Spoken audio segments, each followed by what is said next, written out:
Guru. I watched Sledgehammer last night. It's good, isn't it? Had you seen it before? I kept falling asleep. Yeah, I think it's one of the best comedy specials, and it's definitely. I used to watch like when I was only watching Two Bears, I thought Bert Kreischer was the funny one, and I was always like, nah, Tom Segura's like he's the plus one, right? He's Jonesy. He's there to fill the seat, and then It's just unnecessary. and then I watched Sledgehammer. I'm like, no, actually, Tom Segura is a better comedian than Bert Kreischer, I think. Yeah. Bert's more outrageous and he's like a funny sitcom character. I think Tom's a better writer when it comes to comedy. You liked it? Mm-hmm. It was We're live. It was pretty good. So welcome. The bit that got the bit that got me the best was the last bit. Oh no, he's just like, oh, I like to go out and have a couple of wines and not fuck myself up, and other than like my friend who's like, I want to have 36. No worries, Bert. I like the bit. And I was like, that's Clint. There's a joke. That is me. And you did say he was your spirit animal. Bert is 100%. At like Live Golf, when he took his top off, you're like, it's my spirit animal. Well, if I did that, I'd get kicked out. Yeah, he did a joke at the end where he like involved his child and his mum at the same time, like right at the end of the special. It was just fucking horrible. That's my favorite comedy, where even with my sick mind, I don't see it coming, and I'm like, oh fuck, they went there. So anyway, welcome to episode number 122 of Lawnhub Live After Lunch. Can you fix that? It says at lunch. So Dylan's built a website using AI. I'm trying to open this up on Instagram. You will notice we have a special guest here today, Mr. Matthew Irving. You're pretty much a special guest now too, aren't you? Oh, where's your fucking aggressive soundboard? I mustn't be plugged in. I'm not hearing anything. Anyway, we got off to a great start. Yeah, I'm not. Can you turn my sound up, maybe? Can you hear that? The dog? I can hear you. Yeah, I'm not. I got nothing. Was that Jonesy then? What the dog doing? Might have been. No, I got nothing. Anyway, no one's tuned in to. Actually, do we have an audience? Is there anyone watching? All right, cool. So I can talk. So my audio isn't working, but as Matt so nicely pointed out before, I haven't actually been here for a while. So, and you use proper headphones. Yep. So yes, Jonesy's getting his circumcision reversed. So he's getting his circumcision reversed. Matt's just like, what? They just like tack some pastrami back on. Well, they go. Apparently, there's a lot of donors, so it's not like a lung or a heart where you have to wait for someone to die. So you just go back to the factory and they've got a bin full of them, and you just get one back. It'd be a reducing offering, wouldn't it? Wouldn't be as many now. No, not as many. Depends what country you're in. I'll buy my reversal in summer when it's a bit bigger. I'm going to buy mine in Israel where there's more to choose from. So, I can't see anything. I got no Instagram. I'm eating. Such a professional podcaster. Is it live on Instagram? Oh, there we go. Do we? All right, we're good. Are we on TikTok? You were asking. No, we haven't been on TikTok for a while. I was going to say. I remember. I mentioned Andrew Tate twice, and we got banned. That's what the beanbag's for. What? Cool. It's what Emma made it for me. Yeah, it's not. I had no idea what I was expecting. Yeah. Did you think it might be something unnecessary? I went underneath before. I thought it was going to link up and like confetti bomb me or something. Are you actively trying to work out what's going on with my headphones? I was, yeah.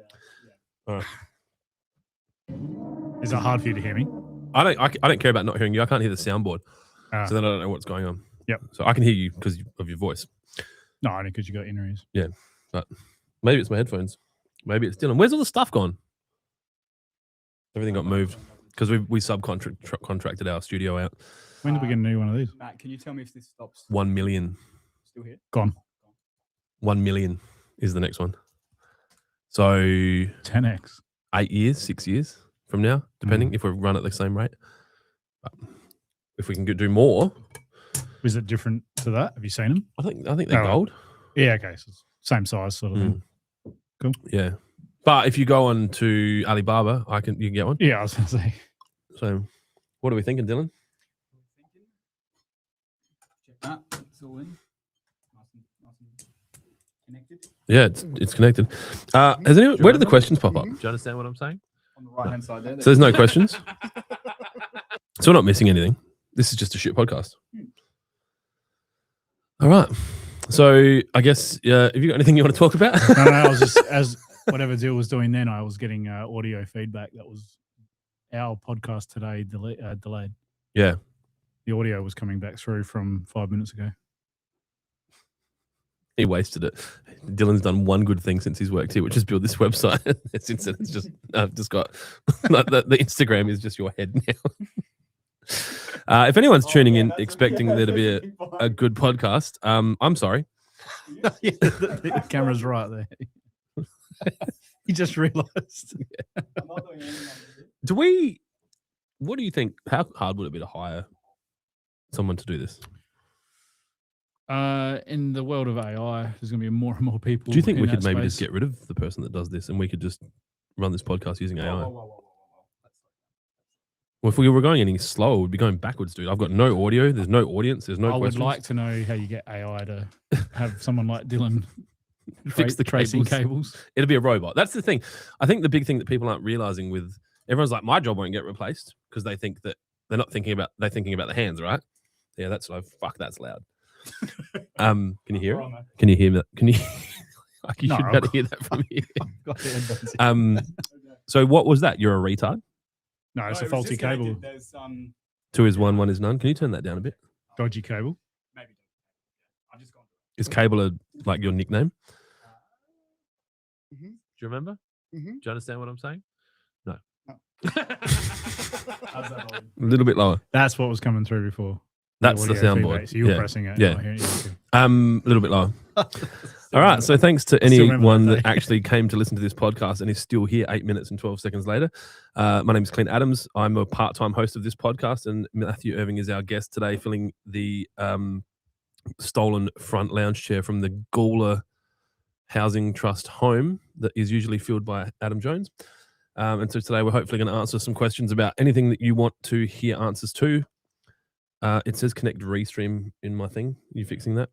Oh, you got access to this from there. Yeah, so whatever I will change, we'll update you.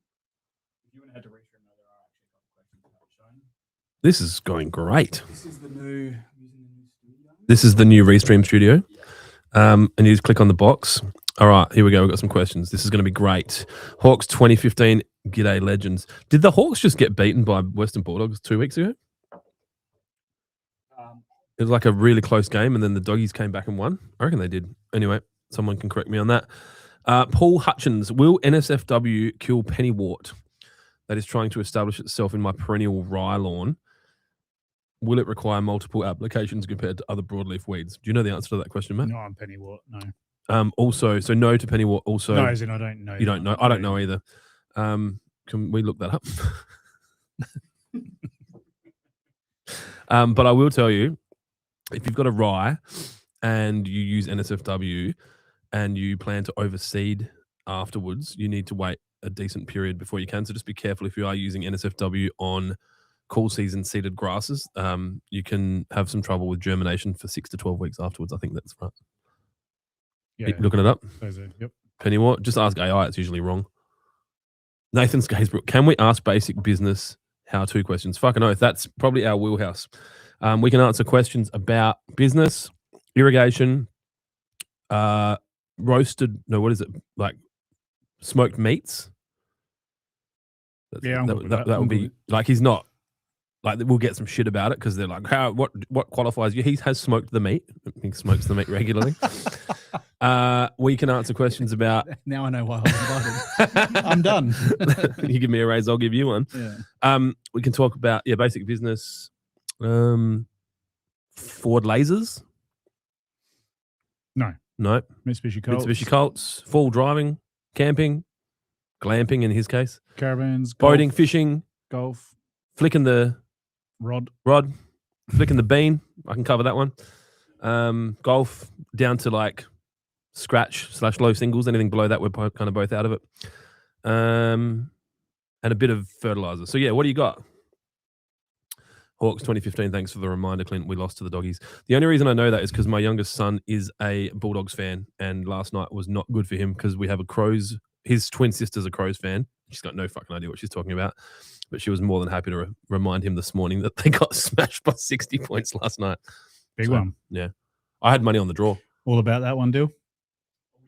Good win. Use your microphone, dickhead. Good win. Good win.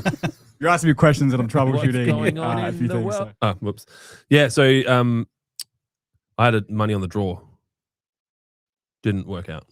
NSFWS towards Pennywatt. There you go. So to answer the question that was asked 25 minutes ago, NSFW can be used to treat Pennywatt that is trying to establish itself in perennial rye lawn.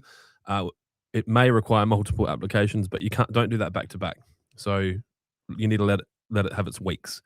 You will find with NSFW that some weeds appear to not be dying after 2 or 3 weeks. And then, around that week 4, you'll just go, oh, well, that's funny. That's dead now. Anything to add? No, that's right. We see that heaps with people sort of freaking out within that 7-day period, but it's that 3 to 4 weeks is that sort of magic number, isn't it? So, the one consistent thing we have with the world is people will freak out.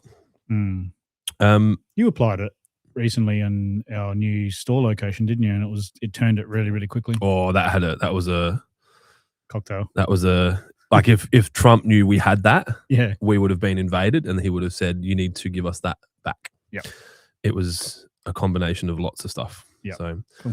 All right, so we've got some questions now coming through in the right spot. Which I know that's not the right spot. It's not coming through in the right spot. So I can tick off the intro. We've done that. We haven't done Insta questions. It's really going to upset some people. Yeah, there was no Insta questions. Okay, so we have done Insta questions. I'll tick them off. There's been one in the last 5 minutes. I'll have a look. Daniel Pittman says, hello, Daniel Pittman. You got any tips for me? No. My fucking bank, my sports bet account's down to like $800. I need to win some money. I haven't seen Pitts for a while. What, weren't you going to go work in his kitchen or something? You didn't end up doing that.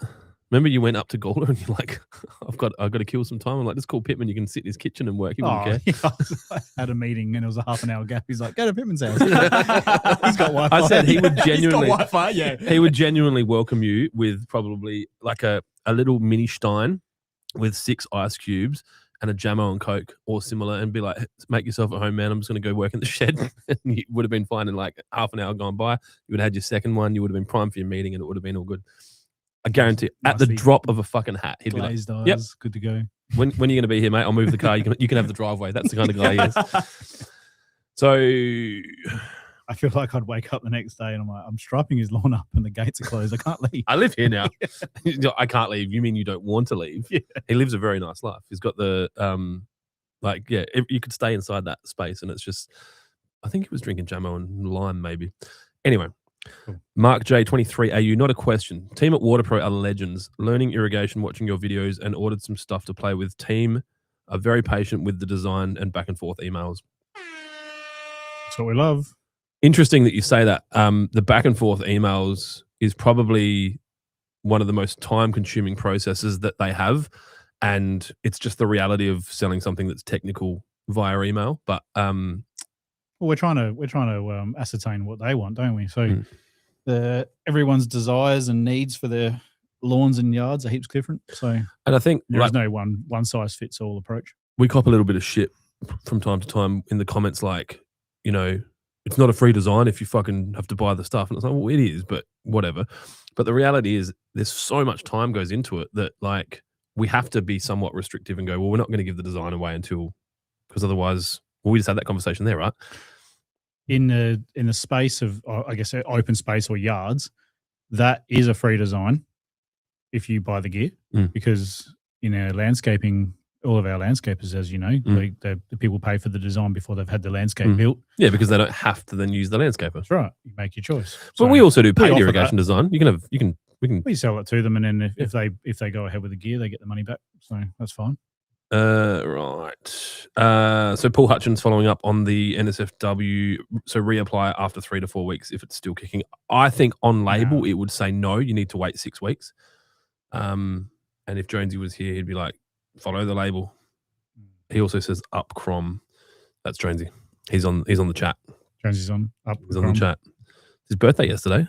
Oh, yes. He would have been loving the crows camping. winning. Crows are up. Birthday drinks. Yep. Drink. Yep. Another centimetre of hairline receding. Have I got any new sounds? There's your What's Happening in the World song. Oh, we got to do that. There's heaps of questions here, though. Do you want to do that first? Oh, it's meant to be next, isn't it? It's okay.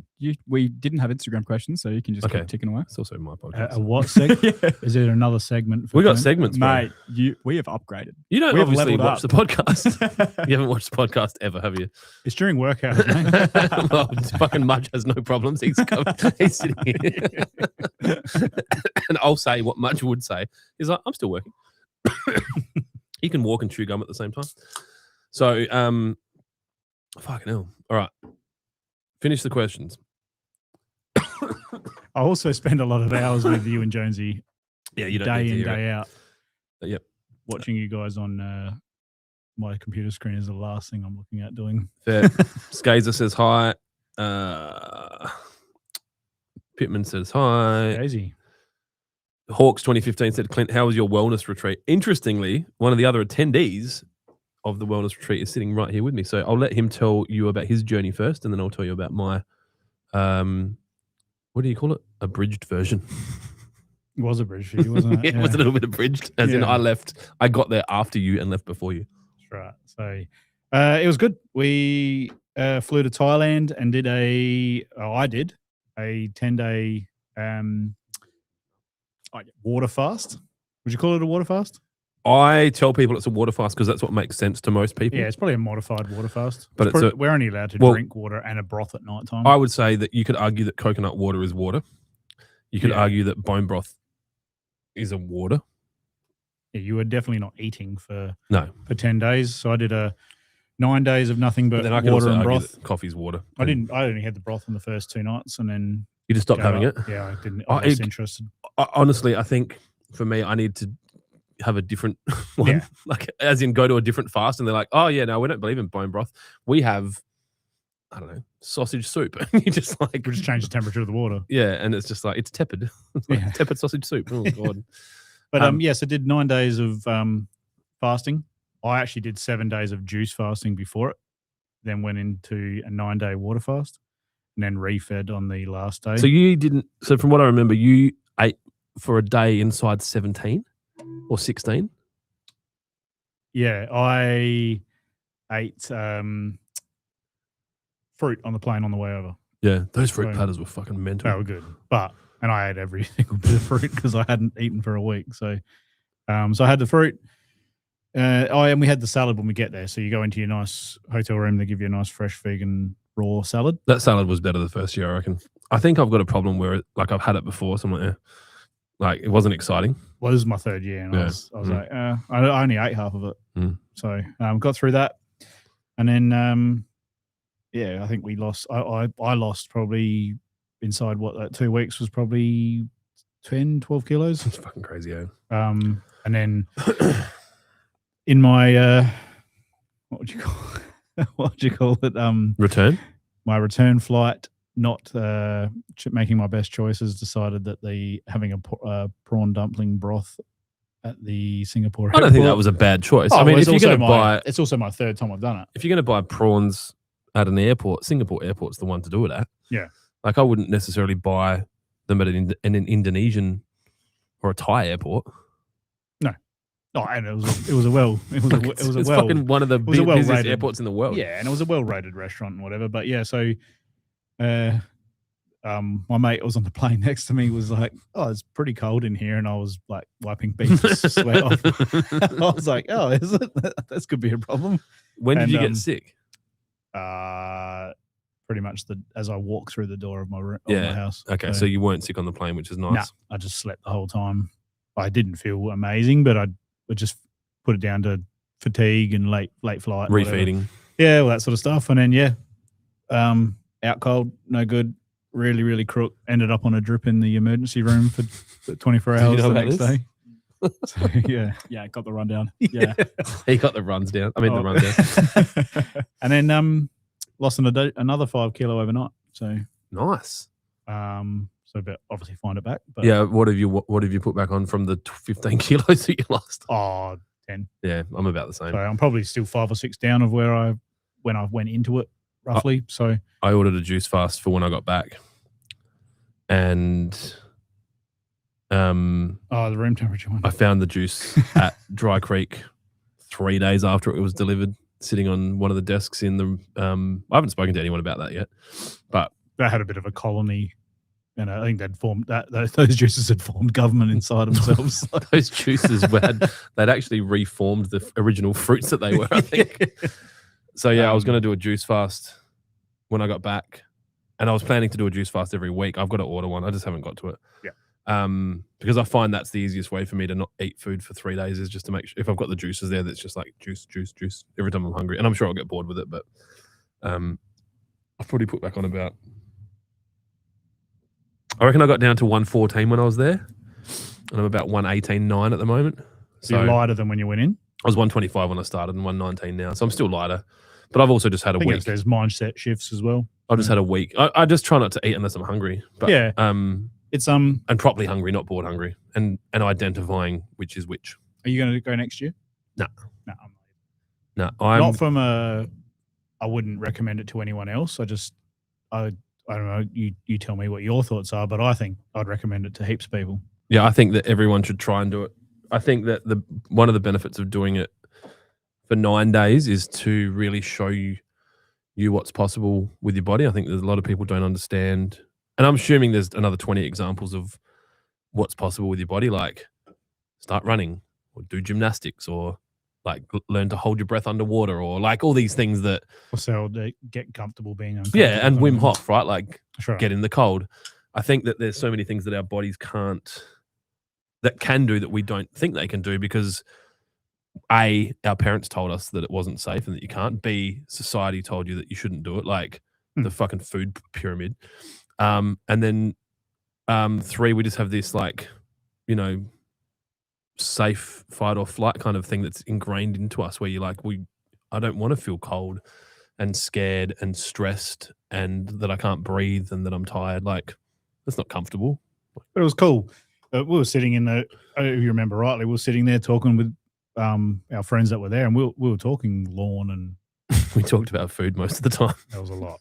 We talked about food so much. It was 100 mil of rain a day, and people would come in and be like, I had my phone was streaming to the TV, and it was just they're like, "What are you watching?" And there's just people just like folding crispy like pizza bases. Yeah. And I was just like, all I'm thinking about. Yeah, I'm researching Gosney Big Mac ovens. tacos and shit. Yeah, more so than your other 2 times. Do you think? Yeah, heaps. This wasn't. I didn't enjoy this trip as much as the first one, and I feel like we separated. It was more antisocial. Yeah, it was very antisocial compared to the first trip. I felt like one of the things that I'd spoken about with the people leading into this one was like how much I enjoyed just sitting together and talking, and we didn't have that.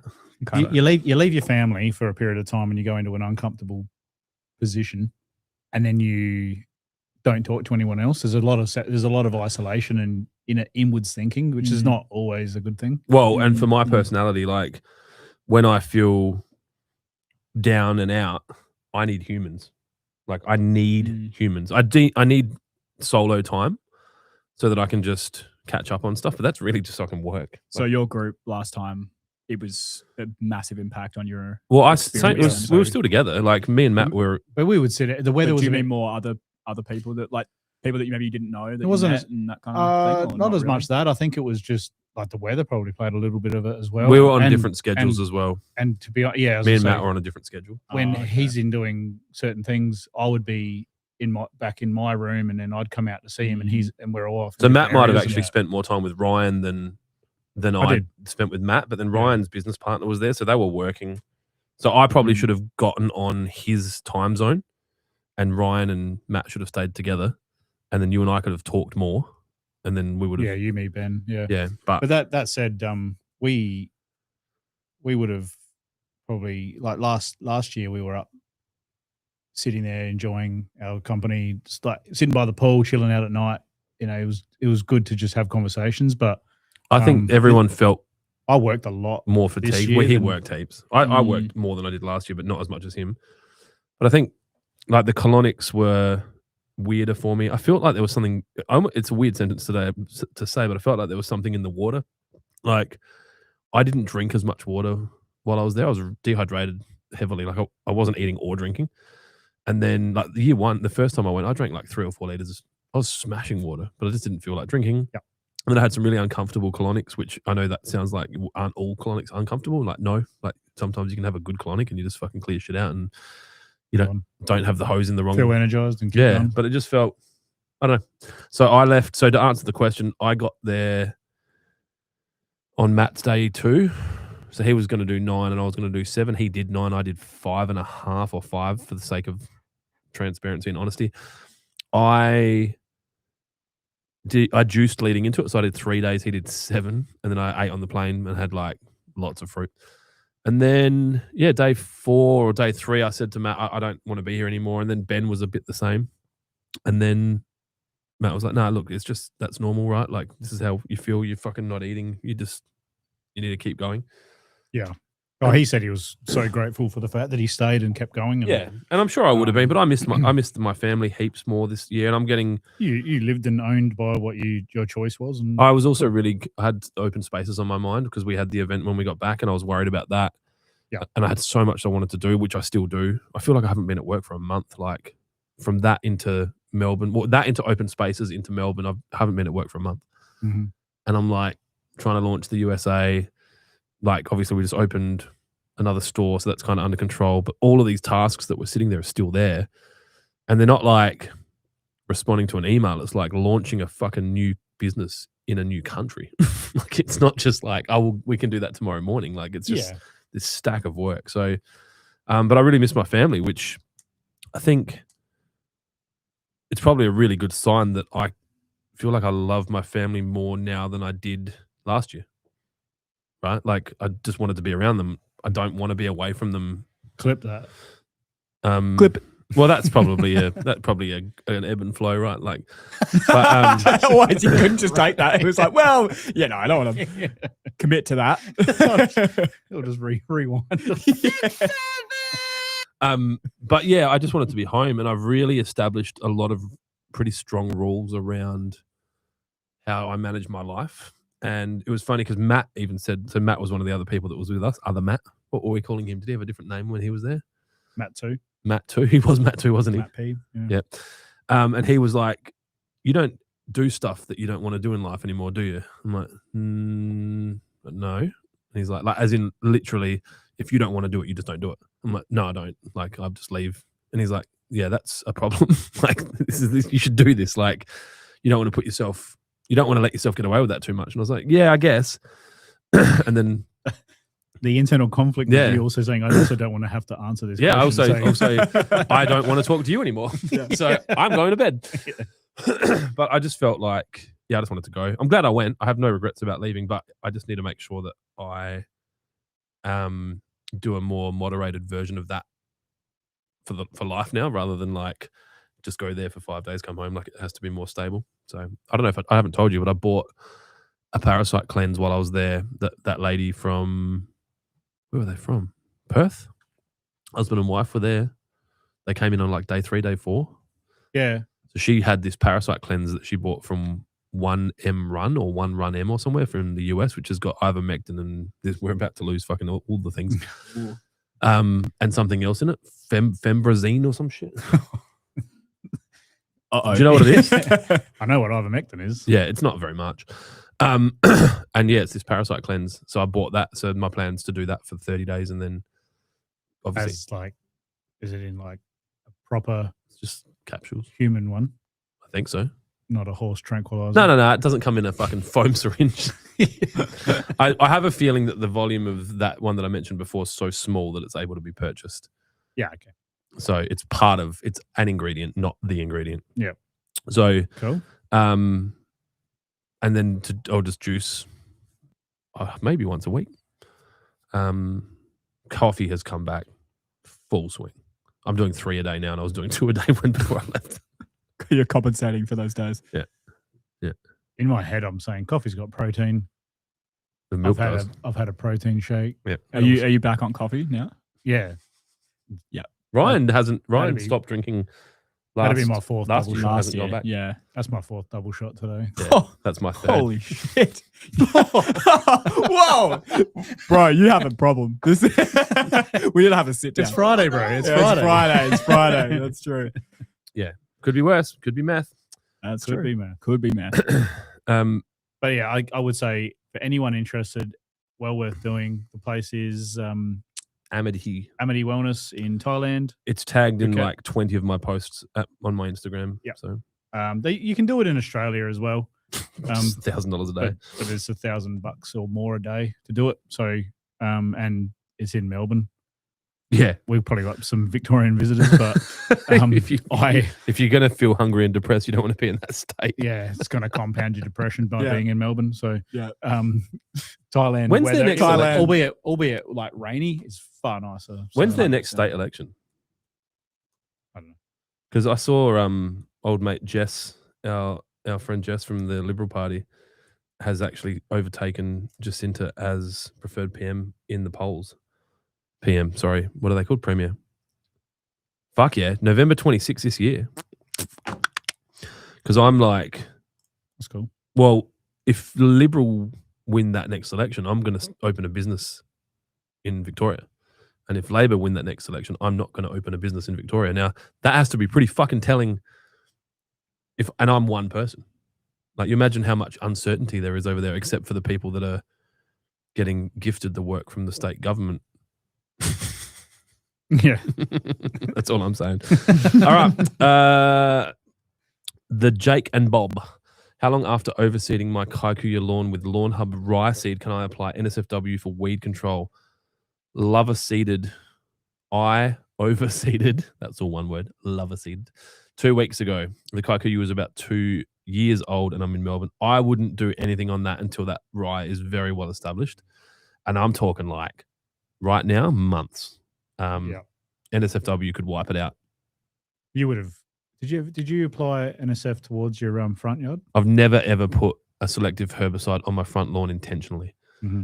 So I sprayed residual monument on the end of the top because it was in the tank or it was in the hose, and then whatever else. And so I had this dead patch there. But yeah, just There's enough in that to hurt it though. I won't use a selective in my front lawn ever.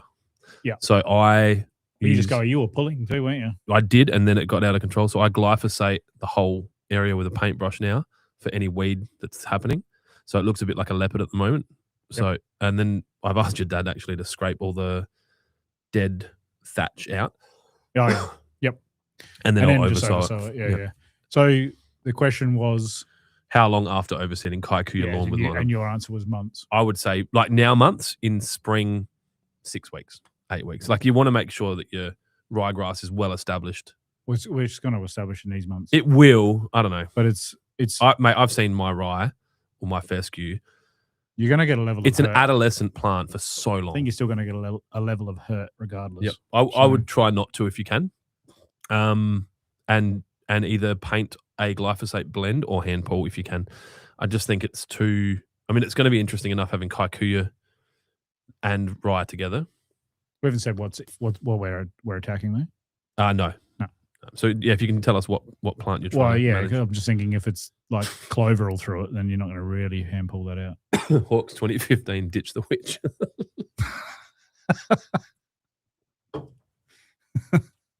I haven't gotten around to donating money to Pauline's campaign. Have you donated any money to Pauline's campaign? No, but it's doing very well. 2.3 million last night or something. It's pretty funny. Adam Mudge says, let's be honest, if someone was going to go down from prawns, it would be Irvo. That's fair. Yes. Mr. Mumbles Mudgy knows me. says, good to see you in front of the camera, Irvo. G'day, Who's Clint. that? Mr. Mumbles, which is Nathan. Mumbles. Yep. Skays, says it's good to see you in front of the camera, Irvo, and g'day, Clint, spelled all capitals. And then Jonesy said last night was good. Came home from Jump Ship Brewing for tea, which is dinner if you live in Gawler. Even had a nice beer without a flare up, which is great. Maybe the flare up's more related to being in the room with me than the beer. Was his beer flare up on podcast? Yeah. Yeah. That's right. He came into the office afterwards. He's like, bro.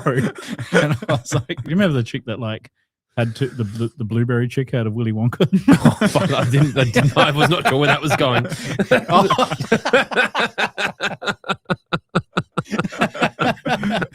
I pulled it back.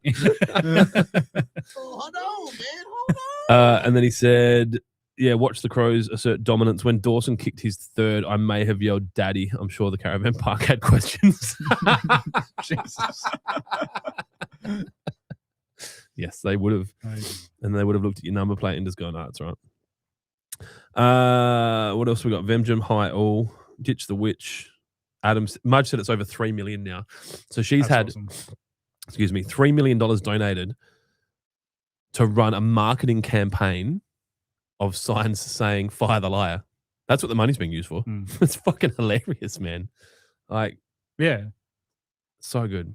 Didn't he say, oh, is there, did she Did you really? Did you? Is there evidence? Well, I don't, and I think this is pretty common for people in his role, especially ones that have not done anything else in life, is that what he meant to say was, yes, there is that much money registered through that platform, but where did it come from?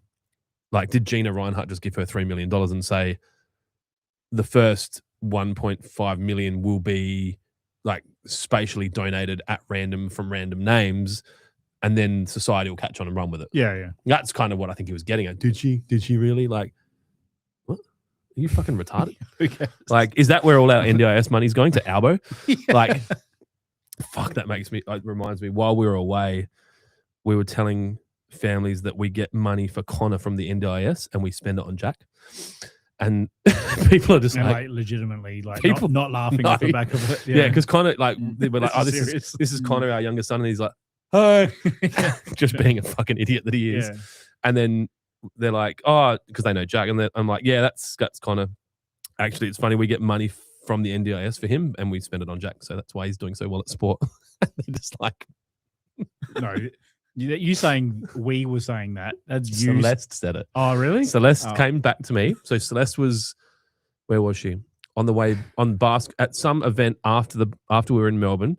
She said it to another parent, and she came back and told me about it because she was so happy with herself that she. Well, I was she about did it. My response was like, really? I need evidence. Fucking ask her. Call her right now. She won't be watching this. Yeah. Like, legit, she fucking pulled the same thing. Like, and then you wonder why these. She won't be watching this. And then you wonder why these kids grow up with. Did you turn the air conditioner on or the heater? It's on cool. Okay, cool. Yeah, it's on cool. And you wonder why kids grow up with complexes and need to go see Tony for fucking 16 weeks to try and reconcile their childhood issues. It's me telling them that our child's disabled. So, all right, your restream, it's working. Awesome. Now, where are we? What's going on in the world today as it relates to lawn? This is a new segment. Oh, fuck. Do you like that? Do you like that? Was there no other questions? No, or we just... there are. We're going to go on to this for now. Okay, cool. That's not like you to jump. No. So Mudge said over 49,000 people have individually donated.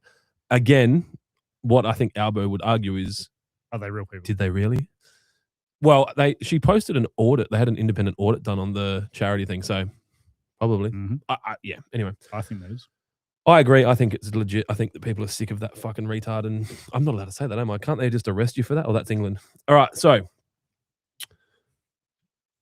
number 1, Perth's winter sprinkler ban now in force. Western Australia's annual winter sprinkler ban kicked in on June 1st and runs till the 31st of August 2026, with the Water Corp inspectors enforcing $100 on-the-spot fines 7 days a week. I bet they don't. Handheld trigger hose watering is still allowed. That's retarded. And new turf qualifies for a 35-day exemption. Is there an article? It just took me to the government website that basically just said that. So, what are your thoughts, Matt?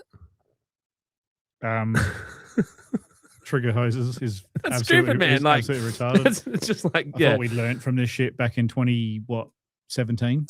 Oh, we had water restrictions in 06.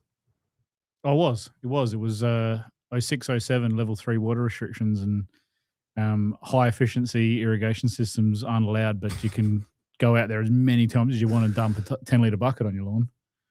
It's dumb. The 10-litre bucket, I understand because it's time consuming and people are lazy. But having a handheld trigger nozzle and standing there for an hour at 30 litres a minute versus watering with an MP rotator system for an hour at 12 litres a minute, they're different amounts of water, right? Yeah. Like, I understand the thought process. They're saying it's a winter ban. Yeah, June winter 1 ban, to yeah. August 31st. And August, like, the season will be kicking. Like, Lawnhub will be selling fertilizer from August 14 at, like, en masse. So you can't come out of the season and fucking get your lawn growing. Like, I see the point. I mean, a Perth in a drought. Well, The winter ban on water in WA, officially known as the winter sprinkle switch off, runs annually. Good marketing. From June 1st to August 31st. It is a permanent water efficiency measure, primarily aimed at conserving valuable drinking water and groundwater reserves during the cooler, rainier months. Which is when those things is get when- refilled. yeah, if they wanted to save water, save they water should ban using naturally. sprinklers in summer. evaporation Yeah. rates are very low in winter, and lawns usually go dormant. Means plants don't need as much water. they're Protect groundwater. yeah, I was about to say. So Perth's predominantly groundwater and very shallow groundwater as well. So Yeah, then sand spears and Yep. So then my assumption would be that they want to make sure that there's enough water coming through to keep everything diluted as well. But the argument being is our mode of application for Yeah. watering shouldn't be what's in question. yeah, I If you've think got efficient systems. The reality is, if someone's got a good irrigation system, especially if it's cooked up, fucking hooked up to a smart. Do you have watering going on now? No. Exactly. Yeah. And so the nothing's But changing. if I there. need to establish my front lawn, like as in I would probably get the exemption because I'll just throw some seed out and get a 35-day exemption back to back to back to back, and I'll get through winter. Yeah, but I get $100 fine if I was in Perth tonight. Yeah. Because I want to go and spray Impala out. Yeah. And then Yeah. As a disease management process, Correct. but And you can wash do it it with in. your fucking trigger nozzle. or Like, put wetting agent in there to make the most of the water that's coming in. or It's- I could it's empty silly. my swimming pool and refill it with 60,000 litres every day. Mhm. It's fucking stupid. Yeah. Look, and I think like anything with government, good intention, bad delivery. And I think with this one specifically, and there might be, and we don't really know it, so I might be flying off the handle for no reason because I don't actually have their document. But I think if it was like, you can still water if you have smart watermark approved sprinklers, a weather-based ET or weather-based kind of irrigation controller, and you're actually being sensible with your water. Because the reality is, if you do this properly, you'll as a household will use less water over the year than the people that are watering aggressively with Pro Spray 10As every day for 20 minutes, but then they just stop for 90 days. Doesn't make sense. Yep. Anything to add? Oh, I just got a bit of a follow up saying that the ban exists precisely to ensure that we let the natural rain do the work instead of the. What if it doesn't rain? Imagine we did that with oxygen. Like, what the fuck? And then there's just no oxygen for a couple of days. Everyone dies. Like, that's I think it's in line with when they fishing, they put the bans on the fishing so the father and son or family can't go out and fish off of a jetty for certain things, but can catch 4 or 5 mega trawlers whiting. can go right. Correct. But yeah, we're just going to throw a massive, as big as Hoover across the sea floor and pull everything we can in. And it's like, okay, are we really moving the dial with the homeowner turning because irrigation on? who else has got a ban? Local government? Like, what's Perth Stadium called? Is Like industry pulling water, like have restrictions on what they're pulling? Yeah. Like, is there a winter ban? It's just, okay. What's $100? I just pay the fine. How do you close that? Press the X. Yep. I was looking at the water savings. You remember we used to have people putting buckets under their showers before it would get hot, having a device in your roof like your hot water circulator, but it basically will circulate the water and inside the house and won't release it to the shower head until it hits the temp. That's Oh, there. yeah. So it circulates that way. Yep. And They exist though, don't they? yeah, it's just how you set that up. But then you could go the other way and go, well, if it's it just goes out to the garden until it's hot. well, it's going into a tank outside or whatever it is, and then it goes, flick the valve. Now it's going to the shower instead of you just dumping it down the drain, which is pretty cool. So, So Mudge said that multiple tech companies have proven that her 49,000 people are legit. So there you go. he's all for it. I love Yes, it. That's he awesome. he likes it, but he's a state Labor fan, but not a federal Labor fan, I don't think. Yeah. So I saw he commented on Malinaskis's post today about they're doing like teaching kids about AI and like as in what a fake image on the internet might look like. That's part of the curriculum now, which I find super ironic considering none of those kids are allowed to have a fucking mobile phone at school, but they're allowed, and they're not allowed to have social media until they're 16, but they're teaching them about AI from the age of fucking 8 or 9. But it's kind of like, maybe they could the kids should show Mally how to get a VPN. yeah. It's doable. Yeah, Celeste worked out I had one the other day.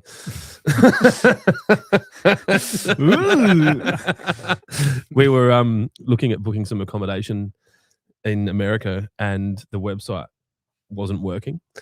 And I was like, I'll just jump into the US and it should work. And she's like, why do you have a VPN? I'm just like, I don't know. Fucking it's just part of my internet security because I travel the world. Yeah, that's right. Yeah. I needed the Crom game when I was in Thailand. Exactly. Yeah. Exactly. Yeah, that's what it was. Number 2. The bearded spray tech says Clintoris. Not a lot of people call me that. I wonder who that is. I mean, it's not hard to establish, right? So, the FIFA World Cup 2026 kicks off on engineered turf. The World Cup opened on the 11th of June across the US, Canada, and Mexico, with all 16 stadiums playing on Kentucky bluegrass perennial ryegrass developed by Michigan State University and the University of Tennessee.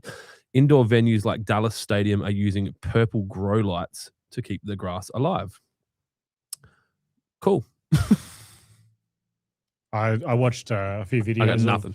Matt used to play high-level soccer, so he can talk about this. I just watched the a few reels of the final sods going down into the last of the stadiums, and it looks like it's all match play, like ready to play. It'll be stitched, right? It looks stitched, yeah. And it's all FIFA spec. The sod looked like it was good 50 mil thick, so it was. We can talk to this a little bit because we obviously have a relationship where we installed some irrigation at a FIFA spec field, pitch, oval, pitch, rectangle. Soccer pitch. Yep. What are your thoughts on is that pretty standard grass varieties? I think the variety, I mean, I don't know how it plays as far as I saw they were artificially growing it from a light standpoint, but I don't know if these sites are in full roof capacity as well. Like, do they open them up? I don't know that part of it. Well, it says indoor venues. Like, yeah, I was going to say, is that permanently indoor?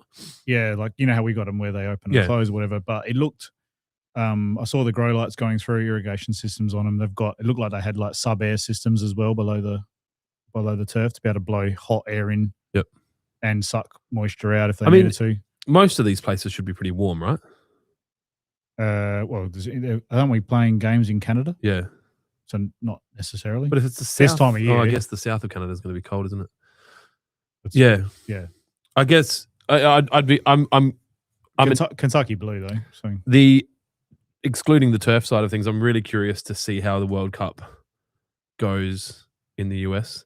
I know that there's, I guess, the largest sport in the world, but I think being played in the US, obviously in Canada and Mexico right now, with the amount of instability there are in certain regions, coupled with, I mean, I saw that they were going to have, there's a strike for like 2,000 of the staff that were going to work in the stadiums have just said we're not going. Yeah, but every FIFA or Olympics or something, there's always these, I guess, unrest or, and it seems to just work. I mean, this too shall pass. I think they're a massive money making machine as FIFA. Like there's been a lot of questions around the cost of tickets for the average punter to just go and watch a. Well, it's not for the average punter. Massive. So it's the same as the NBA finals, right? Like, it's not for the average punter. If you are the average punter watching on TV, like, this is for. Well, that's what they're trying to say is, but one game has so much marketing and lead up and everything to it. It's not actually about that team getting through to the grand final. It's about that team playing another team as an exhibition. That's what you're paying for. You know what I mean? Like, there's going to be countries that have they'll play their one game or their there's like someone said there's 12 more countries than normal. Correct, and then I think 12 or 14, and then they've got but they'll play their groupings and then they're out. Yep. And so, but that doesn't matter. It's Jamaican bobsled team. It's like, you know what I mean? It's, the fact that they got there and everyone got to Was witness not it. expecting that to go there today. That wasn't on my bingo card. But it was it's about that. People are going to enjoy it. But as far as the turf side of things go, I'd like to see a few rounds on it. But whether the TV show how they repair and recover after that sort of hammering, because there's a lot of games. I'm guessing there's also a lot of regions, right? There's a lot of stadiums involved. It's not like they're playing just at, Suncorp and they're next day. Plus, they're not changing codes. I mean, that was the biggest one that they are pretty back to back in the stadium. Matty Oliver talked about. Like, the biggest challenge for him with soccer is then rugby, then soccer, then rugby. Like, when you're changing codes between matches, whereas they'll just have soccer, right? So the goals don't move, the lines stay the same. Yeah, and FIFA run a certain, which we learnt with Cooper Stadium. Yep. They run with the Women's World Cup, they run a certain cut line, so the turf has to be cut a certain direction. So when they're doing training, I think they can strap it up. However, like goal to goal. Yep. But then it goes across the east-west of the pitch for the cameras. So then the cameras, because it gives people like this, almost like a ruler, if that makes sense. You can see your measurements of like sections of it. Like you'd see that on NFL and stuff. It allows that camera angle to be better as well. But I understand what Matty was saying around the different codes, but at the same time, you think you got soccer going down, like people running the corridor all the time. Well, there's people flopping consistently as well, and so that's full bodies on the grass. AFL have actually brought that in. Have you seen that? I called that for NBA's brought it in as well. 20 NBA's got years. flopping in now. Yeah, it's good. The level of heat that used to come from Jack got the warned for flopping. AFL fans 20 years ago saying, amount of diving and whatever. Jack got warned for flopping in a basketball game recently. Just wait until like AFL develops, and that's what everyone's just trying to find that 1%. And now you're seeing them all like leaning back playing. I think it's the changing of the code help. I think the changing of the rules comes before the flopping. Like, if you don't get rewarded for it, you ain't doing it, right? Like, if you can punch someone in the back of the head in the AFL and it just play on, there's no flopping. Oh, so they've made. I mean, I'd like to see it in the World Cup. People getting actual like yellows for play acting. I want to see that actually get enforced, because it's a hard one to enforce. But even I don't know if you watch, like Bryce Cotton does it when he plays for the 36ers. Like, if anyone touches him, it's just like every time. I'm like, can we fucking not? Like, it's not enjoyable to watch. But the problem is they get rewarded for it. He was doing it heavily in the final series. He was massive. And they get rewarded for it. They're going to do it. Yeah. 100%. It's no different to business. Where's fucking Skazer? Were you going to ask business questions, mate? So, yeah, how exciting. I don't care about soccer. So I've got nothing to add to it.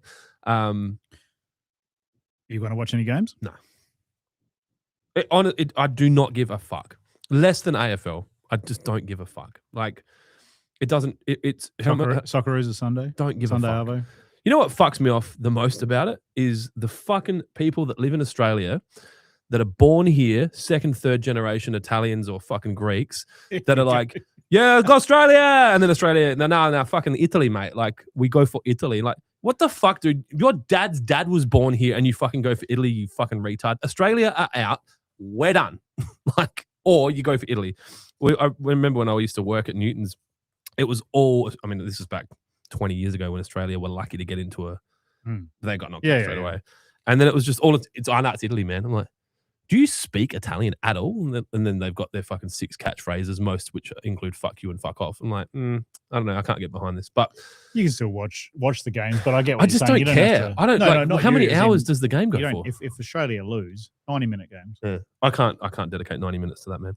But you watch fucking the Dodgers play an entire day. Fucking oath, man, because that's a good sport. I'm going to a Dodgers game. Did I tell you? I assumed you would. I bought tickets the other day. I bought these ones called. Make sure you send me videos. The rail, like chewing peanuts like a fucking loser as well. It's called like, so we're directly behind home plate. just brushing past that. Peanuts. I'll eat peanuts. Lucy can't. Chewing tobacco. All your kids.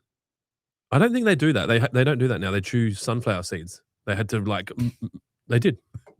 It's horrible. It's. You're not helping. I said to them, like, Jack, just chew the tobacco, right? Like, that's what they're replicating chewing tobacco. Don't be a fucking pussy.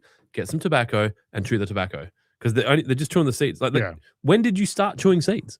Like seriously, Yeah. because then they're like, "Oh, you got any seeds?" I'm like, "What? What?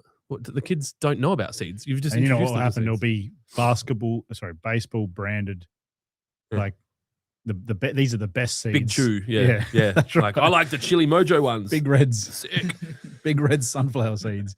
When you really need to get that home run in, you know. This is Adam Mudge weighing in on the conversation. Rochelle drops like a rag doll whenever he is touched. He's just Waiting for it. prodding the crom.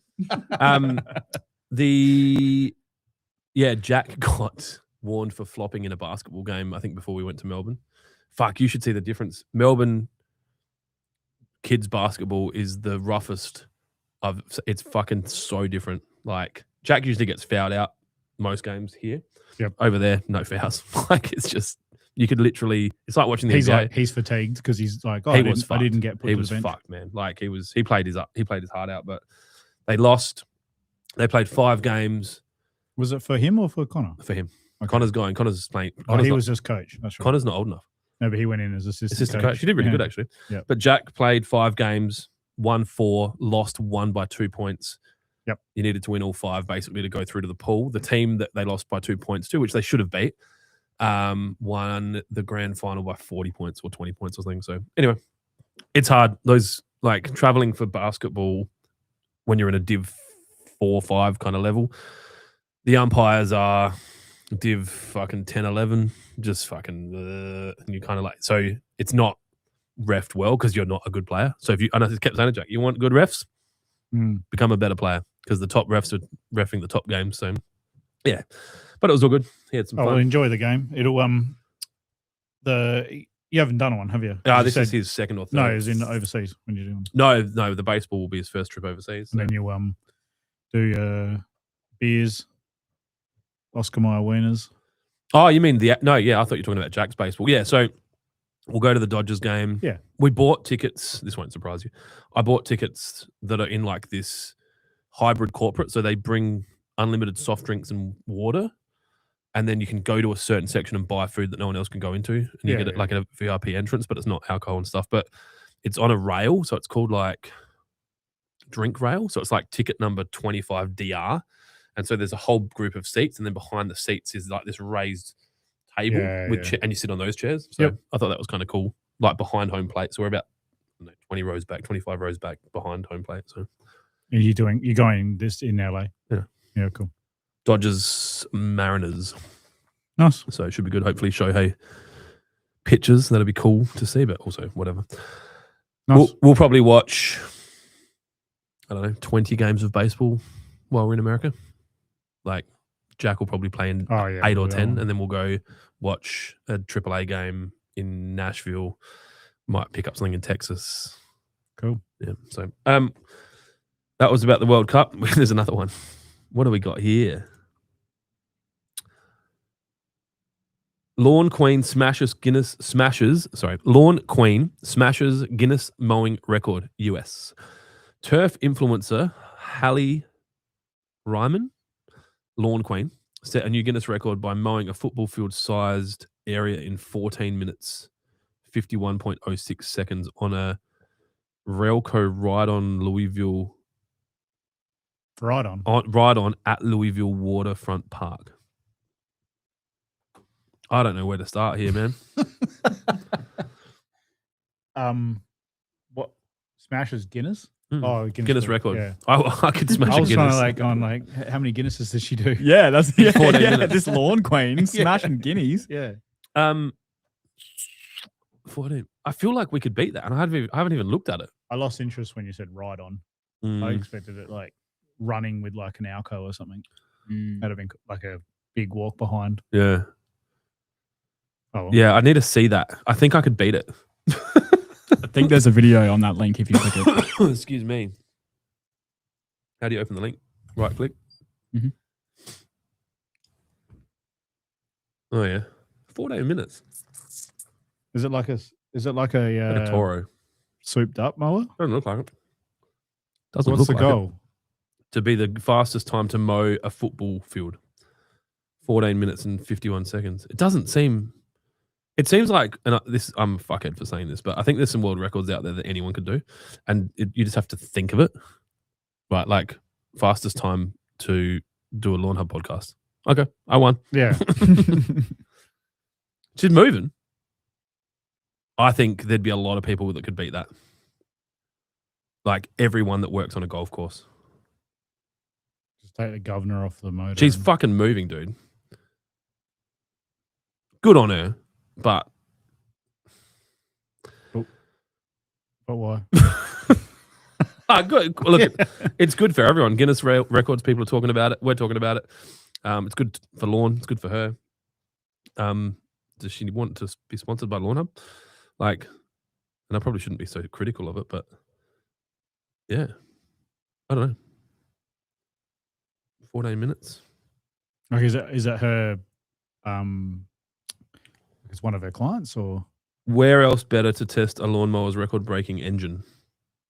So it's obviously the mower's been fucking But surely I can just put a Dodge Challenger with a fucking couple of rotaries behind it. Just fucking. Yeah, I guess so. I don't know. I bit the skin. Would you be able to do a ride on out the back on my lawn? Yeah. Would you? Right on. I know. I saw you with the flex. That's bad enough. I fucking drove that into the wall. Yeah. Just stick with the unicorn. You don't use the unicorn on there. I don't know where it is. Downstairs. Is it? I reckon it's on display. I think it's at home. I think the bush range is downstairs. I should take it home actually because I need to sharpen the blades on the other one. Well, I haven't mowed the lawn for a while. Anyway, thanks for tuning into our segment of what's happened in lawn this week. I'm sure that was fucking really exciting. Crooker said, hello there. Hail Caesar, hail Rome. Is that us? I don't know. Then the next thing, let's just check the questions because we've had a few questions come through. Adam Mudge says, stab. Innes Mac 25. Hey lads, I've recently moved into a new place and the grass was relayed prior to us moving in. By the time we got there, the buffalo was looking pretty hellish. Very bare, brown, patchy. Any recommendations? Time. Unless you live in Western Australia. Then apply for a 35-day watering permit. Oh, you still want to put some stimulants out and some wetting agent? I would be looking at, roots and shoots. Pretty much. Lawn builder pack. You could put got laid out now. I mean, if it's fresh slabs, you could put cherry popper down. That's what I meant. Said the wrong thing. But if it was, he's just moved in or they've just moved in and the grass was relayed prior to them moving in. Depending on where you are, it's in Sydney. I mean, if you've got a 23-degree day like we had, was that yesterday or today? 23 here? Today. Fucking roast. I got the air conditioner on. I feel like I'm getting hot flushes, like I'm going through the change. We got the hot and northerly before it dumps tomorrow. Great. I would be, you just got to, don't let it get too crunchy. And I was going to say that's the key. You don't have a root system yet, so keep the top layer. But you don't want to keep it so moist that you get disease. And then really once the weather starts to warm up, you might need to top dress it a little bit once it starts growing and shoots and wetting that agents. Wouldn't be, I was going to say, that's not until spring really. Yeah, like we're talking August, September before. It's probably going to sit there like doormats for 3 months, 2 months. I mean, the cherry popper is going to have phosphorus in the... true. But if the soil's not warm enough... Yeah, the phosphorus will kick it in a little bit too. Yeah. But the other side of that is you could, going foliar with roots and letting it come up through the leaf would be good.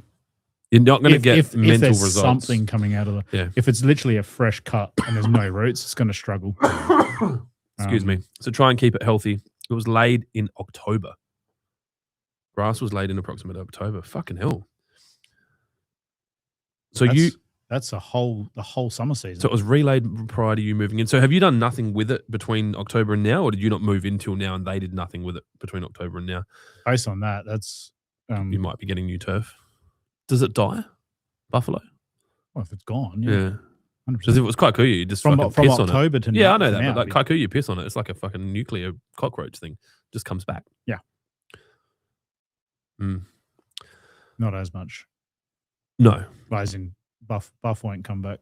And if you had an opportunity to start again and not have buffalo. Take the opportunity. Yeah, Matt's not a Buffalo fan. Nope. If that wasn't obvious. While I wait for them to answer that last question, we can move into our next segment. Do we don't have a thing for that, do we? Might need to build out Take the a. roof racks off your car. Yeah. Pump your tires up and catch the bus. You wouldn't have heard that yet. Not from Jonesy. I've heard it from others. Take the roof racks off your car. Yeah. Pump your tires up and catch the bus. That's the business update. Okay. That's the intro to that. Well, yeah. I mean, he owns half the business, so Mm. we probably should make sure we shout out our business partner at the start of each episode. So I actually learned some more stuff about that CGT thing today that makes it more palatable than I thought it was, but I'll talk to you about that separately. Yes. Grass was laid in October. What would you recommend instead of buffalo in Right. Sydney? Don't know the backyard. Not Kikuyu, Oh, no, 100%. I'd go to Kikuyu over buffalo. unless you got cockatoos or galahs. Galahs and cockatoos. But it depends. If the reason the buffalo was down was because of shade, then I wouldn't go necessarily to Kikuyu. And if it's always in shade, you can also look at blends like you've got at your Yeah. But then if you've got a dog and it's in a backyard, then my blend's not going to work. Because obviously, look, to be honest, there's no perfect grass, most would say. Kikuyu, well looked after in shady areas, is still Yeah. completely fine. And then, The only issue you had was that you had galahs chewing it because it's like crack cocaine. but I'm Kikuyu out the back, Yeah. and I'm in a shady area now, right across my fence line, Where the hedge has grown. where the hedge is now pushing 3 and a bit meters. I'm now oversowing my Kikuyu to have a blend of fescue and Kikuyu. What fescue are you using? Don't know yet. Do you want some? Yeah, probably just a chewings blend like you're Because running. I bought 25 kilos. I stole 25 kilos from Lawnhub. So I have And it's purely for trial reasons. I have just wanna enough- see what it comes up as what it looks like. I have Did you do enough it? to do an oval. Yeah, I did. I did the sunshade blend, not with any Lawnhub product though, like any seed. He got the seed from fucking Cunnings, fuckings, whatever they're called. Is that where you bought it from? No, it was Mackay seeds. You bought it online? Yeah, bought it online. Okay, that's fine. He keeps his job. Recommended by Jonesy. So if I'm in trouble, great Aussie lawns. Seed Oh, blend. yeah. Yeah. Yep. Yeah, That's so right, I yeah. bought the only bag they had. I think they had a 25 kilo bag, so I just bought it. And I think I did my front yard with 3 kilos, and I've got 25 kilos now. So I was going to oversow it at a rate of like 40 to 1, what it's recommended, and then it'll be a thick fucking No, lunch. it doesn't. You overcrowd. No, Go it's the other fine. way. Stop being like that. You do. It's like cocaine, man. If one is good, 2 is great. Yeah. So, Brandy from Down Under says, boys, thoughts on zoysia? I have cooch at the moment, but hedge and fence shading is too much for it in some areas. Yep. Do it. Yeah, zoysia is right. Do it to it. I don't even know what zoysia is. Sir Grange. Oh, slow grow. Slow grow. So, yeah, got to be patient and calm. Well, that's a zoysia Oh, yeah. option through a one distributor, but it's yeah, if you've got, do you remember they brought in zoysia for, I don't know if you knew this, but they brought in, we had like was it like Will and Kate or someone Oh my God. came down to Elizabeth. Yeah, it was like- it was Will and Kate, I reckon.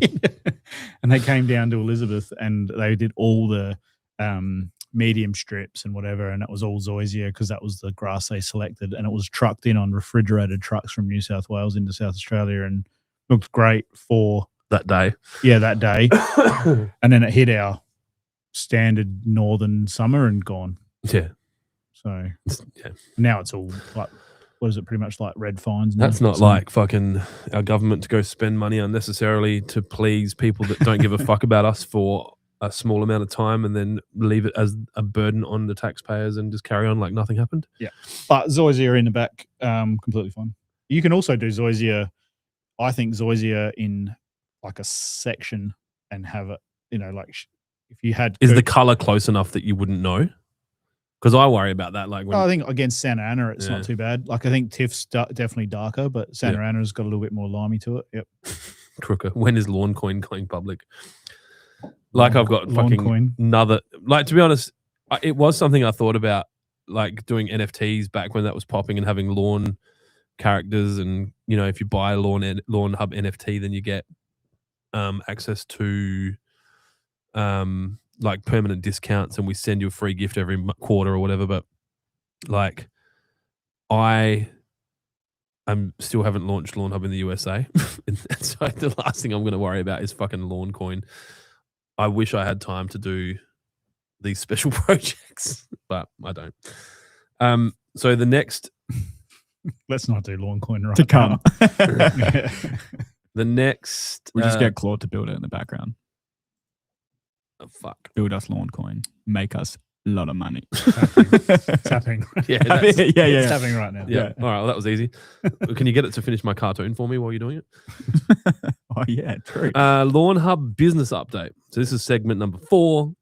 A bit of an update on what's going on with Lawnhub. So, do you have any idea of what's going on with Lawnhub at the moment? Oh yeah, we Because I don't. I have my crew currently working on stock take. We got lots of products that are out there making plenty of stuff ready for the season to start. I asked for a stock number this morning and it fucking blew me away. Like the value that we're reporting on the balance sheet. Higher than you thought. Yeah. Which is good because there's no cash in the bank. So well, let's do stock take to validify that number. They're pretty good, I reckon. I think, yeah, we'll see how we go. And then I guess getting into the United States is that's our primary focus right now. So what do we got? Lawnhub. So interestingly, Facebook just changed their regulations around how we pay for our ads. And so I'm not allowed to use my American Express card to pay for the ads anymore. And they gave us how many? Sucks. Like 5 days? Well, we're not running ads now. I just turned it off. And so yeah, we just didn't update. We just didn't update the account. So I was like, no, fuck you. Then I'm not paying for the ads.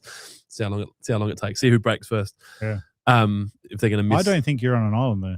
Oh, but we piss heaps of people off, and fuck them. Like, we spend $3.5 million a year, and it costs them 1.5% to keep these struggling small businesses with their frequent flyer points so they can travel business class around the world. And then they go, oh no, that we've worked out that's costing us 1.5% times $1 trillion billion. Well, fuck it. We'll just tell them all to get fucked. Yeah. And they have a very captive audience. But I'm also like, you know what? Go investigate other platforms. Like, go see what TikTok's going to look like. Go see what else we can do. Because it's like the conversation I had with you before about that customer. Was it about that? Yeah. Like, be careful what you raise with people.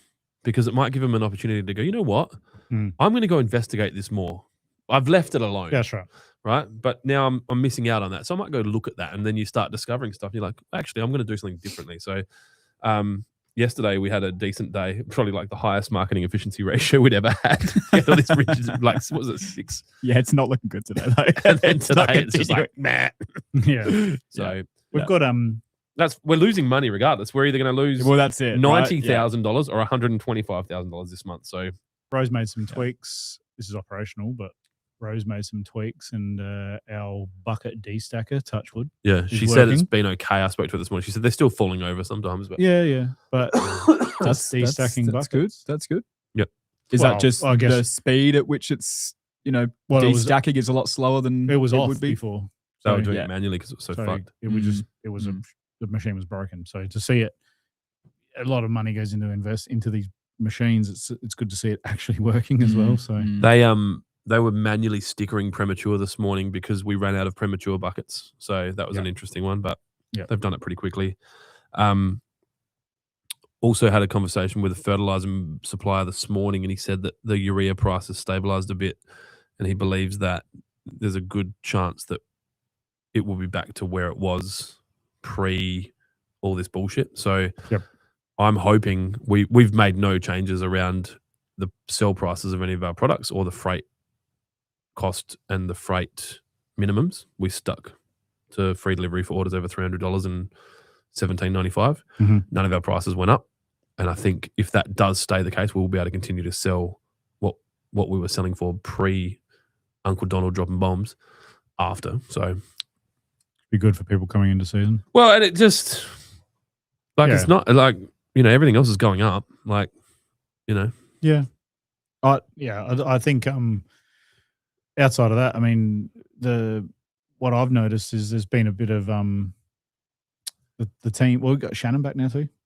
Yep. He had some time. he's off as finished well, his so he's personal leave. I saw they Very personal leave. I saw they confetti bombed his locker as well. Oh, really? Yeah.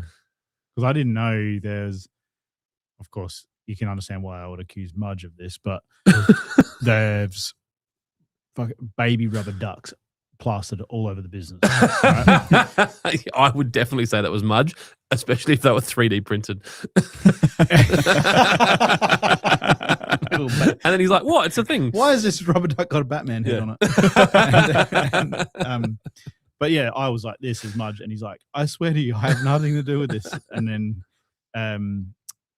yeah, Shannon's post was like, "Oh, I got confetti bombed," and there was like rubber duck wallpaper in his locker, and he's like, "Oh, to this day, I've been like planting."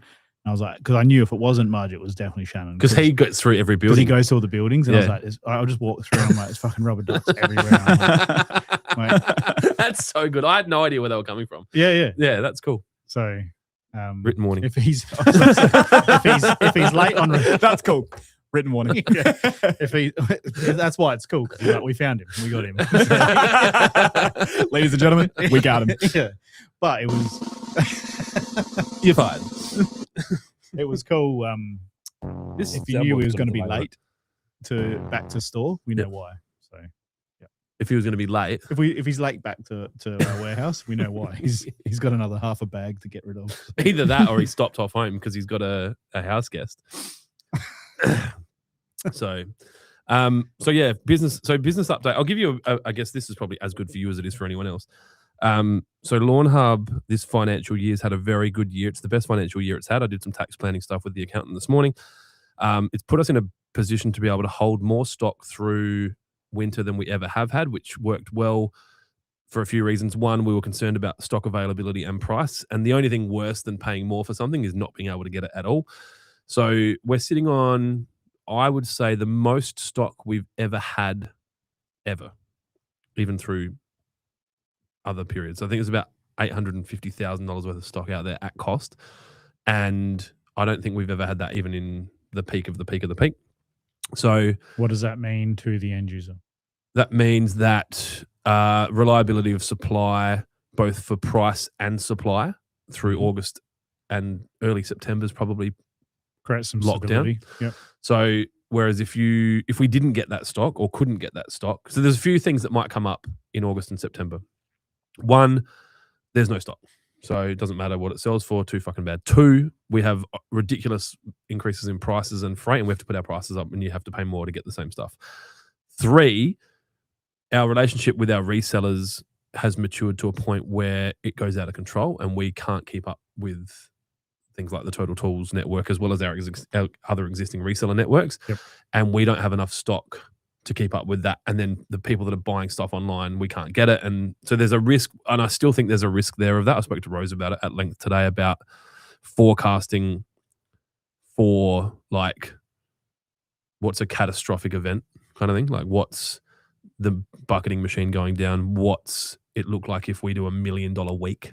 Like that kind of stuff. And that sounds funny to call $1 million week catastrophic, but we're pretty close to, I think we'll do $700,000 weeks in that period. Yep. And so what's a $1.5 million week look like? And can we get more buckets? And the labels take this long. Like, what does that look like? So we're starting to talk like that, as well as storage, pallet racking. How much room have we got? We've got no space left. Do we buy some more double racks? Do we get a Reachy stacker or all that kind of shit?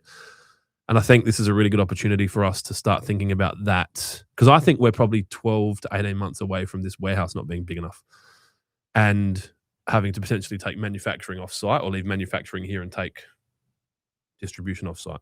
And that's just Australia. That's not even with the US, because we can see like we got enough stock out there to manage. I think we can do a month to a month and a half with no discounts with what's out there. Yeah. at a good month and a half. So I'm just not sure. You know, I'm a bit worried about running out. So, but based on what you're saying there, we're in a better position than we've ever been in. We have never, ever led into we could not buy any more stock and we'd be fine till maybe late September. To a slightly lesser extent. We were But very similar in the WaterPro side of things too. WaterPro's got more stock than it's ever had. Yeah, that's good. So, and it's well, there's that, like we've said before, you can't be a bakery without bread. You have to. That's right. And I think if this was run by an accountant or there was a board or there was a shareholder value meeting or whatever, we would not have that much stock. But then there'd be questions. You'd have a CEO get fired in 3 months when there's no stock. So, you know, and for me, cash in the bank is not worth anywhere near as much as stock on the shelf because cash devalues at a rate of 3.5 to 10% a year, depending on what are we 4.5? And that's the reported CPI. What's the actual irrigation? Yeah, I was going to say there's a real world reduction. Yeah. When you're getting 10 and 20%, we had a 37% pipe price rise, right? Is that still there? Like PVC pipe went up 37% that day. Mm-hmm. So not there. Hasn't come back down, has it? Didn't get there. It didn't get there. So that was just designed to freeze people's actions. As expected, but with the resin prices coming back through the straight, apparently they said, well, we were able to mitigate the costs. Depends which way you look at it. Pipe got held. Pricing was told to go up by a certain date. That date hit with the new increases in price. Pipe all of a sudden became available again. You read between the lines there. Suck a fucking dick. I fucking hate that shit. So, and that's why, and I'm happy to open our fucking books on this. We did not gouge anyone. No. We bought stock, held $1.5 million more stock or $1.2 million more stock, ensured that all of our customers that are loyal to us got protected. Same with Lawnhub. We bought more stock to make sure we had it. Like instead of having cash in the bank, we got stock on the shelf. Like, and then you get these fucking, I don't know. I just don't like it. And you know what? No one will get punished for it. And when I say punished, it's not like you should go to jail, but there should be this like, nah, fuck you. I'm going to look around. Do you remember during COVID with, wasn't one of the suppliers said to Jared, like, oh no, we're not going to supply you anything because you don't support us. And it's like, yeah, because you fucked us multiple times. We stopped buying from you. And at no point did anyone ever ask us about it. We tried to report it to you. That's why we stopped buying from you, you dickheads. But we're working through that. I don't think they want me involved in this one. we're just put this down. Yeah, okay. We're handling that. Fuck those cunts. Clip that. Do you remember the red gum firewood? Oh man, through COVID. That was from Cummings, or Cunnings, or whatever they're fucking called. Yeah. Aprons. You know about that? No. So when we owned Railways Landscape Supplies, now SA Landscape Supplies, in the third year maybe of our 5 years or the fourth year, firewood was being sold for $380 a ton retail. We were bringing it in for $290, $280, kind of make $100 a ton. Then a large baby poo green hardware retailer went and bought a firewood plant or like farm. I think it was literally the land. Yeah, 12,000 ton or some shit of red gum firewood. They just bought it all. And then they were like, yeah, there's no more firewood. And so firewood in the baby green shit coloured hardware stores, $1,000 a ton, went up to $1,000 a ton. And then everyone else was at like $600 a ton. I think they were $595 to $640. You could be whatever you wanted because you didn't have wood. You couldn't get it. Wow. Yeah. You could get blue gum or ironbark. Yeah. You couldn't get. So it was only coming from this one. Yeah. This one location. And so they basically bought it all. And then, not allegedly, I don't fucking know. Maybe I the majority of it, but it was held. Yep. And you couldn't get. It was just restricted. Get wood in. And then it was basically, and it wasn't even for sale by this said. Yeah, it's getting seasoned. It's just waiting till it's ready. It's not ready. Yeah. Yeah, right. And then just trickle fed out at $1,000 a ton. And, yeah. I mean, we're talking profiteering on people's like heating, safety, which is the same gas saga we're in with Australia as well at the moment. But it's this is people's like heating and cooking and Well, eating what is and, like the yes. minimums, like the human minimums, right? Like shelter, warmth, fucking blowjobs and food. Not necessarily in that order, but blowjobs before food. Could be both. Could be both if you're doing it right. Well, that's true. Double up. But depends on what side of the coin you're on. Call it a superset. So yeah. Anyway, it's hard. I have strong opinions about that. I think. I guess where we were going with that though was. No one as you remembers said, our that. books are open, and we will always stay true to that. Yeah, and no one remembers that shit. Like they're like, yeah, but paintbrushes, $2. Okay, cool. Until there's no other shop selling paintbrushes, and then paintbrushes are $16 because that's what's going to happen. So, anyway, what's that? Lowest prices are just the beginning. That's not where it is. Don't think we're allowed to say that. It's just a statement. Yeah, is that trademark? Probably. It doesn't mean anything. Will be interesting to see if or when small to medium businesses start a class action against Meta for their advertising practices. That'll never happen. I don't think anyway. Because they haven't done anything. It's not illegal. They've just changed their payment processing system, right? So they can make more money. And if you don't like it, don't advertise on Meta.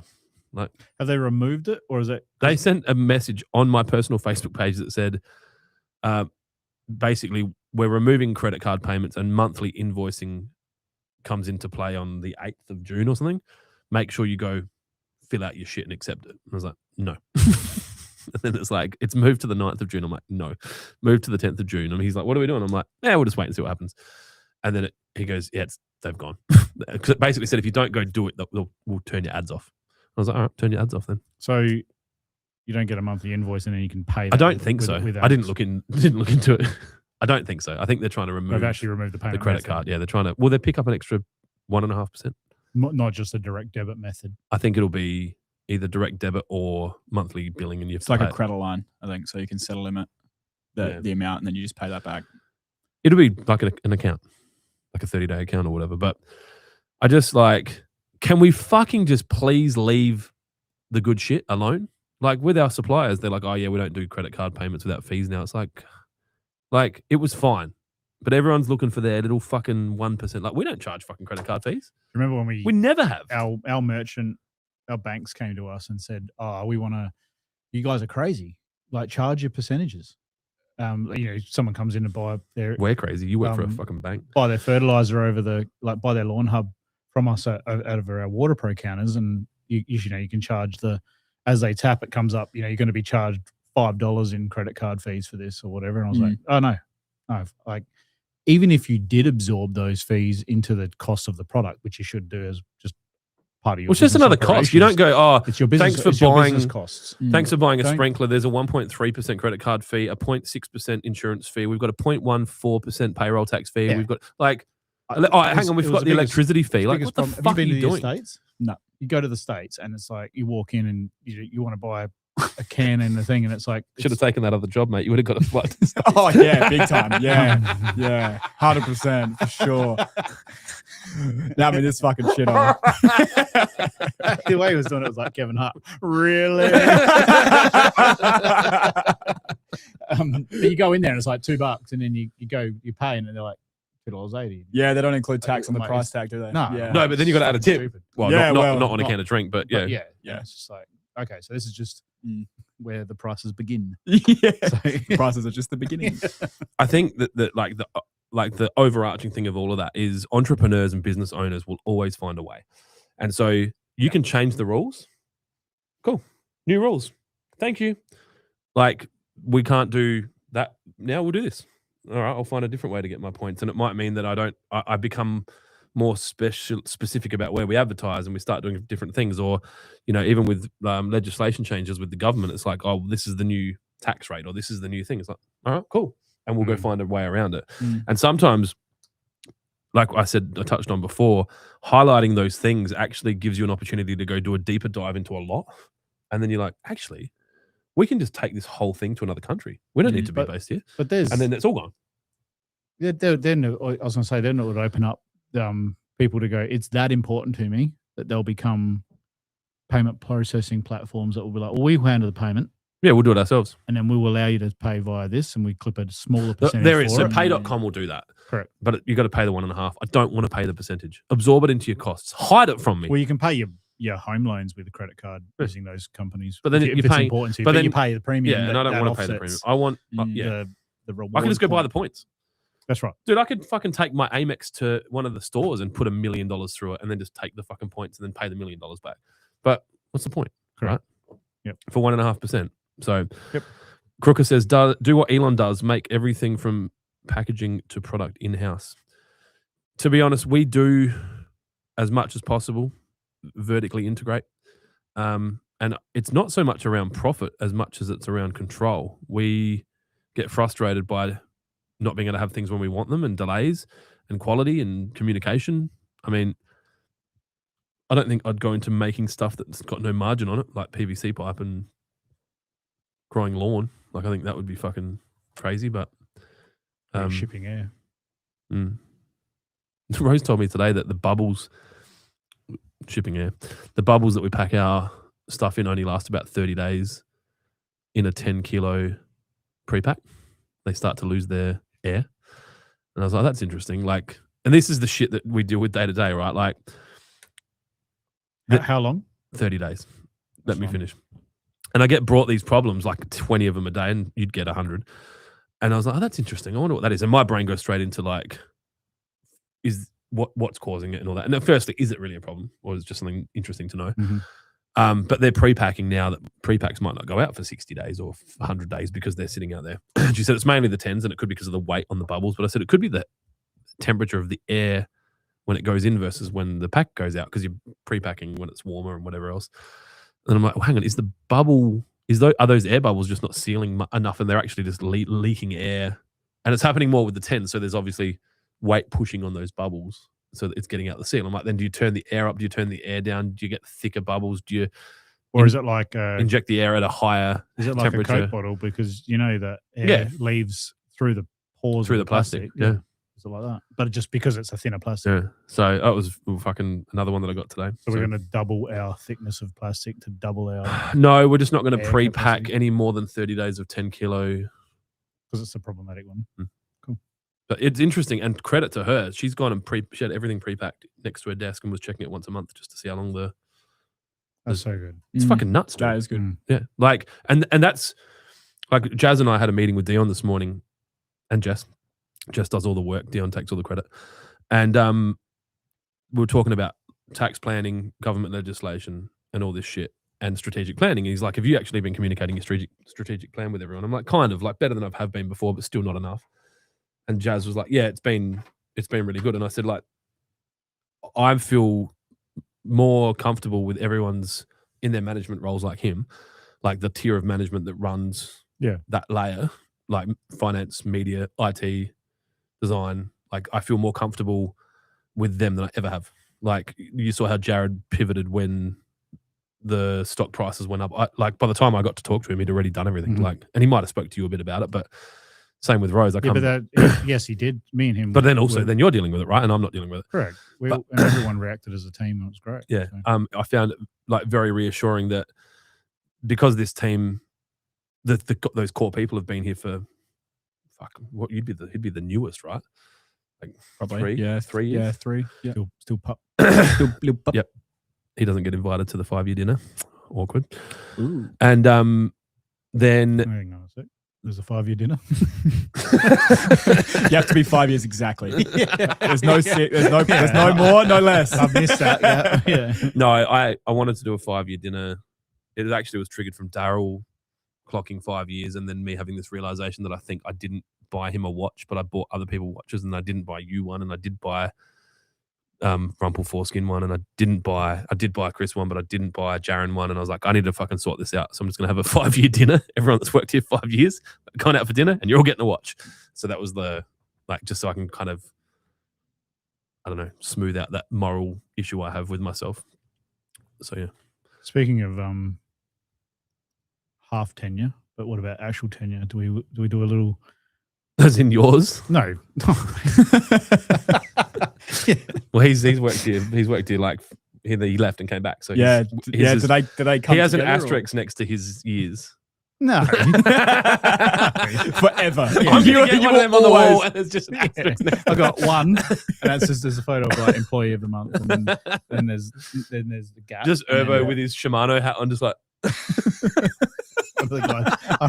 I played golf in a pair of Greg Norman golf shorts that they were but they were cargo short, and I had the shark on it from the Greg Norman. Also, don't have any time for Greg Norman, like that bloke. But they had got my guys I was playing with. They're like, "You wearing fishing shorts, Urbo?" And I'm like, "No, they're Greg Normans." And then, so now, because I like to go fishing as well, so my you're my Greg golf Norman's name's, aunt now. I'm now Rex Norman. So and I called me Rex Norman, and so as soon as I smoked, I hit this driver, and they're like, "Yibbity." So no longer are you Walrus. Not or in that different group group? I am, yeah. Oh, In my fuck. home group, Has I'm anyone Rex. ever told you why they call you Walrus that you still don't know? No, I'm okay with not. I knowing. love it. I don't ever want you to know, but No. they told me, and I fucking yeah. It's fucking best. I'll tell you after. You can't tell him. Okay. But I don't ever want you to know either. I think it's great that you don't. Yeah, I'm okay with not. I- Knowing, I'm 'cause one I of think those it's guys fun as that well. everyone Yeah. knows it, and I'm like, I like that. Like when people are like, "Oh, I can't tell you." I'm like, "Good, don't tell me. I don't want to know." I like the fact that I don't know. Yeah, they all Like, laugh about it, and I'm like, it's good that you're all getting around at my expense. I'm really happy for you. Oh fuck. What were we talking about? 5-year dinner. Oh, the staff being amazing at what they tenure. do.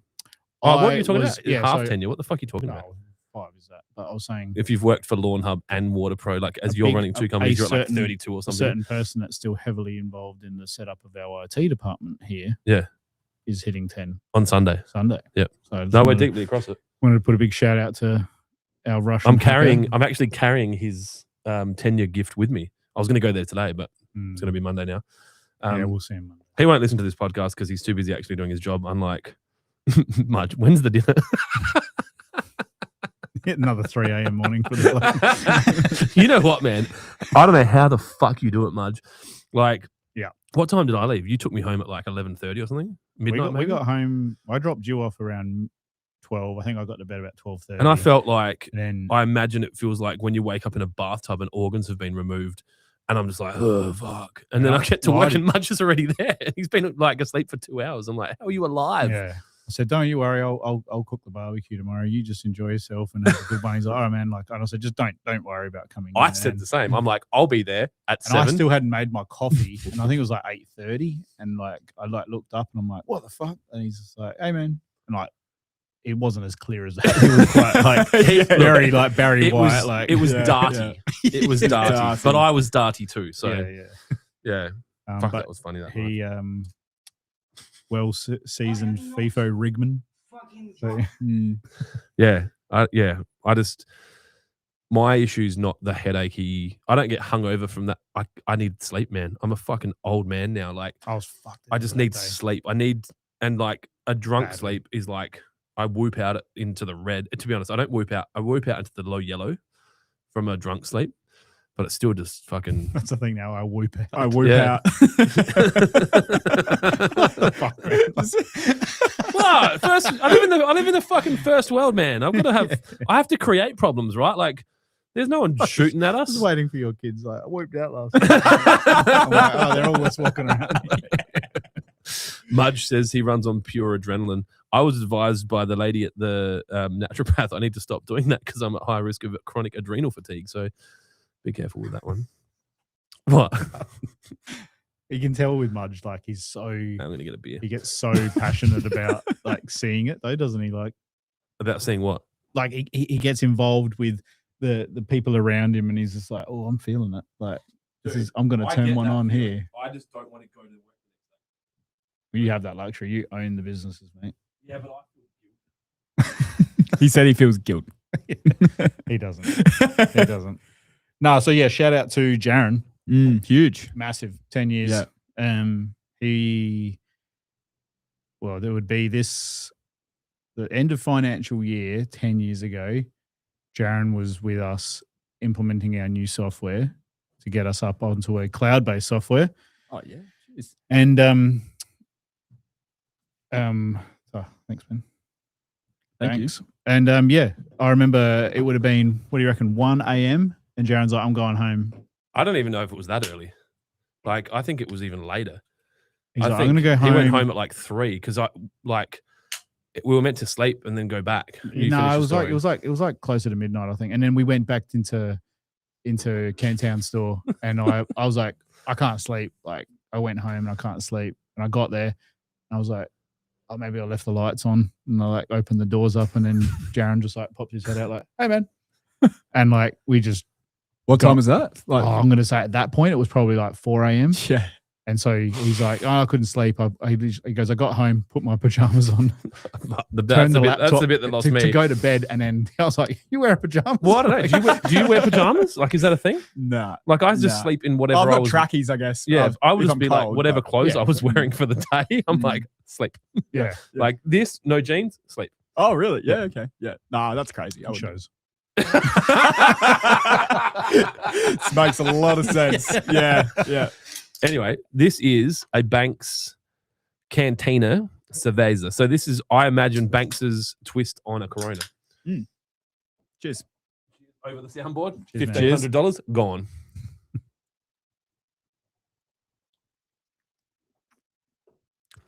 Ooh, that's definitely not a Banks beer. That's really good. Clean. I Yeah. like that a lot. I saw it and I was like, that's a good fridge beer. Yes. Just to have it in there and like have like 15 or 20 on a Friday afternoon. Tastes like summer. Summer. This is summer. Oh, Yeah, we should come back so We should bad. go somewhere like Queensland. It's raining. I'm on my way there already, man. Tyson messaged me last night and said, Told you to come up. I still can. When are you going? Can you talk about that openly? Yeah. When are you going? 3rd of July to 8th of August. Yeah. Tyson said, come up and have some beers. And I was like, Tyson, I can't leave the state till... I'm in Maroochydore from the 21st to the 24th. I don't leave for America till the 26th. I could go to Queensland for a week before we go to America for 4 weeks. Yeah. Business update. We're not actually going to ever launch Lawnhub in the USA. We're just going to just travel around and fucking enjoy life. I did say that to someone yesterday. Who was I talking to? Justin from Habitat. Oh, yeah. We get talking, him and I love him actually. And we just got talking. We don't talk a lot, but when we do, it's half an hour to an hour and you just kind of lose it. And I was just saying, It's like when you don't see a friend for a year and then you just It's just catch the up. same, It's like, yeah. yeah, that's good people. and I said, I just had this realization that I am in the absolute Goldilocks zone of life right now, where I don't have a lot of demand on me from anyone, anywhere. I have enough money to do whatever I want to do whenever I want to do it. My kids are all at an age where they still love me and listen to me. I really worry about losing, like, I'm moving that way down the age path. I'm healthy, right? My wife's healthy. My kids are healthy. They're all great at what they do. They're smart. They don't have any difficulties with friends and school. They all play elite sport. Like, Goldilocks zone. Like, absolute fucking couldn't get any better, right? Mm-hmm. I'm like, if I work a little bit harder, earn a bit more money, kids get a bit older, get a bit unhealthier. Like, there's all these little levers you just got to, like, I'm like, I just don't want to touch anything and just like go, okay, that's it. Just stop and pause this for a little while. And I was speaking to someone about it this morning and they're like, well, you know where to go back to, right? Like, you can keep going and then just pull back. I'm like, yeah, you can, but what if there's no coming back from the next stage, you know? Or is the next stage even better? Right, like adult kids that have produced. Wouldn't that be a case you've got a median line that you know now? Well, that's what I've got to get back to. Yeah, but then like, you if you make a mistake that costs you $1 million, what does that do? You know, or if your kids, if you don't parent them properly, and that's on the assumption you're going to make stupid decisions. That's right, but you got to kind of like, yeah. I don't take the risks that I used to take, or one of you don't parent as well as you have been. I don't know, man. I think you're making bigger risks. Or you don't parent your kids right, and one of them becomes a junkie. Like, you got to find that balance as well, right? And I think the work's kind of been done there, but I think about that sometimes. Like, would I remove my whole family from a country to remove them from a drug addiction situation, or would I like organize for the person that's influencing their drug addiction situation to disappear? Like, you know how I run my little simulations. Oh, I'm aware. Yeah. You are very much plugged into the matrix. Mudge says the key is no water fasting. It makes you weak. I was waiting for something. You took a lot longer than I expected. When we were talking water fasting, I was waiting for Mudge to just. You know what? He's like, "There I am." I actually is Jonesy not here next week? Yeah, he's not here next week. Well, I'm going to have Yeah. Mudge on as the guest next week. Finally. That's already been a suggestion, actually. Yeah. A couple of people. What? have said No, that. what do you mean finally? Like, I heard, what was it, you or someone was like, why didn't you get Irvo to do the podcast last week? He said he wanted to, or he would have done I it. I'm told like, you. I said I was like. yeah, but I don't listen. You got to tell me more than once. No, I can't. I got other things to do. So has Mudge been suggested to me before? Because I've only just Yes. come to this realization sitting here. I think his name's been brought up a Yeah. couple times. Yeah. It was going to be Yeah. one of them. I think it was going to be me and Mudge. What's next? Well, let's do that. There you Let's go. do the three of us, and we'll get a No, fucking. I'm out. We'll get an Uber I I'm can't. at Disney on Ice. next Friday. Is that fucking next Friday? Fuck. Mm-hmm. But Well, that brings us. You're not there. This brings us to our final segment of the day: sport and other chat. Whoa. It's got a ring to it, doesn't it? Yeah. I'm like other chat. Yeah. I couldn't give a Yeah. fuck about if it's AFL or something. But Well, the good thing is this brings diversity to our podcast, which has been one of my core focuses, is making sure that we have equal opportunities for everyone. So we can talk today about netball, which is a sport that you love so much, because usually we get stuck talking about the skillless sport of AFL. So we were talking this morning about, why is that? Because because we talked about it before. Cole Why is Pil- it skillless, or why is... because you class it as you tell Cole Pilkington that it's always I just think that if they need to fix the shape of the ball, and then it's fine. Then they can kick goals. They need, AFL goals should be 94%, not 40, whatever. Anyway, especially when you're a set shot in front. Like, come on, guys. netball. Netball, fucking oath. I mean, they're a bit 99. closer and the ball's round and all that, and they're probably like that far from the goal. But anyway, we were talking before, because of Walt Disney's ice arena, Mount Theberton, they are not going to be playing the netball final at the entertainment centre. No, it's at 36th Stadium. Tell me your theory on this, because we talked about it before. I think that irrelevant of them getting the semi-final opportunity, it should just be locked in as a So that entertainment centre, in your view, should be penned in by, for all games including finals. plus the finals. And if they don't make those finals, it's a state government-owned facility, and in line with all the other sports that they have committed financially to, such as golf, motorbike monos, and V8 drift cars, that they should just eat it. Or put the girls there and have a Oh You yeah, know, it's a little fucking- like engage with the public, correct get some kids out little bit there, of a have some signing fucking day or something. Maybe even a members only thing or something. But yeah, could be done if you don't get it. yeah. Or you could play local games on the court. That'd be cool. Like, imagine raffling off like Mount Barker versus fucking Sterling or some shit, and that they get to play on the under SP1s or some shit. Just the hills. Whatever. Just bring them down. No, it's I just think it's like nothing necessarily against the 36th Stadium, but it should be the held there. 36ers Stadium, And that's what it's called. Platinum Arena, the one they're going to play at now. Yeah. Yeah, it's just not Yeah. big enough. And then I think that the grand final's in the same position. They've You imagine. gone from Let's Rod Laver to let's John talk about Cain this, Arena. Mally. So we're all about inclusivity, right? And women getting the same opportunities as men. Let's think about what it looks like if the Adelaide Crows get to the point where they're playing a semi-final at home, and instead of getting played at Adelaide Oval, because Adelaide Oval has a Christmas pageant, they go play at the Norwood Oval. Imagine the fucking outrage, right? That's exactly what's going on. Mhm. Not exactly, right? But it's similar Off shit. scale. I don't know. Everyone's worried about trees getting cut down, and And I'm they're- worried and about they're like- women getting cut down. And they're well, you've been to the games. They're It's fucking animals. man. basically sell out like NBL is, Yep. isn't it? So NBL is 4 years straight sellout kind of thing. no, But I'm netball, saying you can't get tickets. You you can't. might get not have tickets. as It's hard, loud yeah. music and stuff, but the tickets Well, they don't have the budget for they're, it. they're sold out. Yeah. Like, Which so- it continues to support the theory of why women don't get paid as much as men, is because there's not as much money in the sport. When there is, then there is, right? correct. And it's on its way, which is pretty cool. So Mudge said he's in, but he needs a lift to work because we're drinking throughout. Your shout. I'm able to do that. I'm just making sure that I don't have any football games that night. Miniman has training, not football. Perfect. I can bring Mudge in for the Barbie. Where's the Barbie? Dry Creek. Dry Creek. Fucking perfect. Then I can scoot him up here. And I'm out of there to go to see Buzz Lightyear and Woody. And then skate around on I'll ice. bring the other Woody up here. And we'll have Mudge Woody? Mr. Potato Head? What do you reckon? nah, we need to work this out. What's the prospector's name? He's got white hair, doesn't he? Yeah. Wiley Pete or something. Yeah, something like Who played like Fraser Crane. that. in the second one? Yeah. That's Mudge for sure. He's got grey hair, doesn't he? Yeah. Sex pest? Who, the fucking character or Mudge? Both. Oh, Jesus I'm Christ. trying to like add them together, you know? Oh, fuck. You got to remember, you're going to be Dylan's in a just like- room. You're going to be in a Dylan's room with just this guy for 2 hours. You've literally just leaped and gone sex pest. Like, absolutely.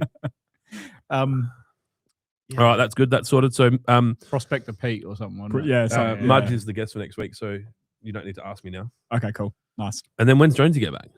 The a week after that. The 26th, So he's back that week. That which the Harlem Globetrotters are end playing of that night. financial year Harlem Globetrotters are playing that night at the entertainment centre. on the Friday. They get to play at the entertainment centre, yeah.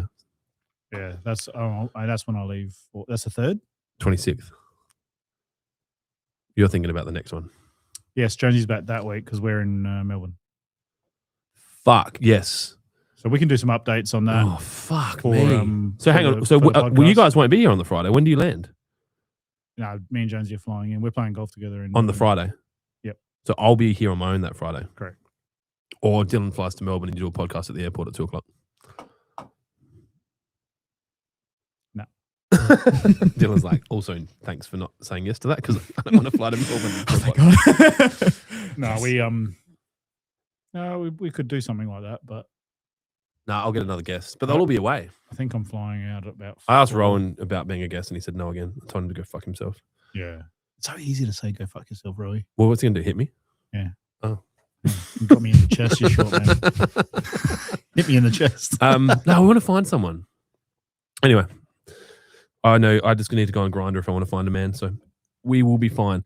So that's the end of Sport and Other Chat. I did get a DM from Skazer. Yep. Who said, Clint asked him my business question, but hasn't checked for it, lol. Well, the fuck, it's not here. So I don't know where that's hidden. Where does he put it?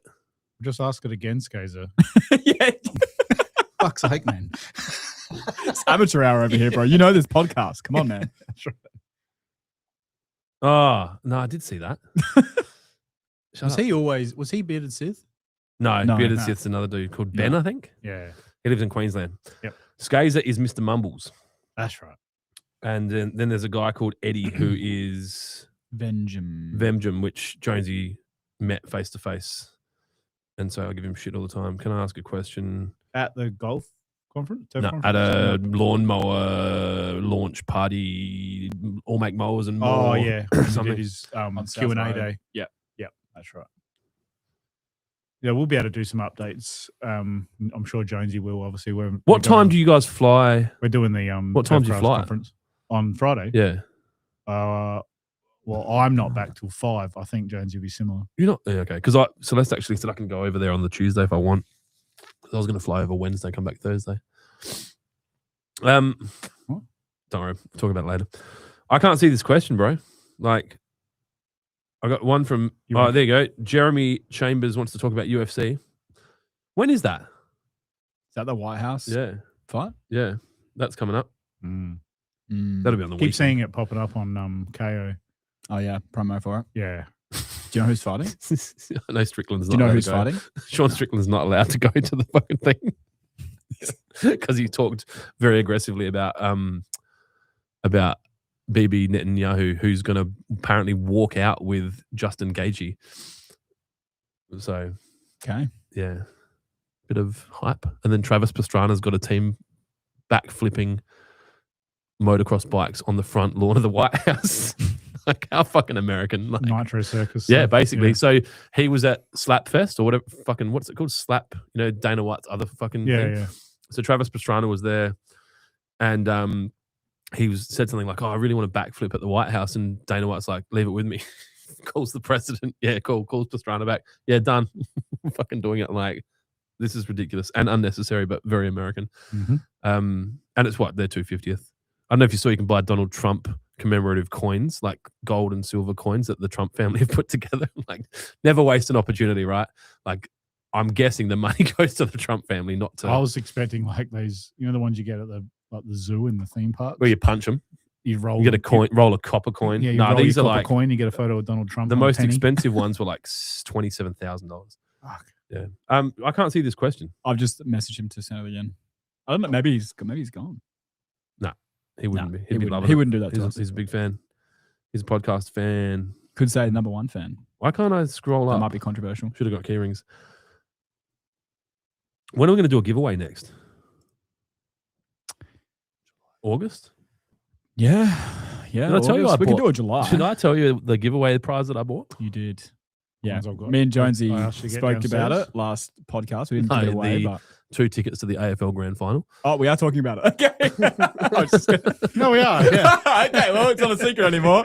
We're not meant to talk about it? No, well, me and Jonesy just were talking about it last week, but we were keeping it under wraps. Ah, We were well, I guess I can keeping it a release that surprise, information. But that's I can talk about it, yeah, can't I? well, as the director, I think you can have privilege. So He's not happy about it, but there's not much he can do about it. it is live. Yes, well, there you go. Yeah, so I bought 2 AFL Grand Final tickets like 3 weeks ago.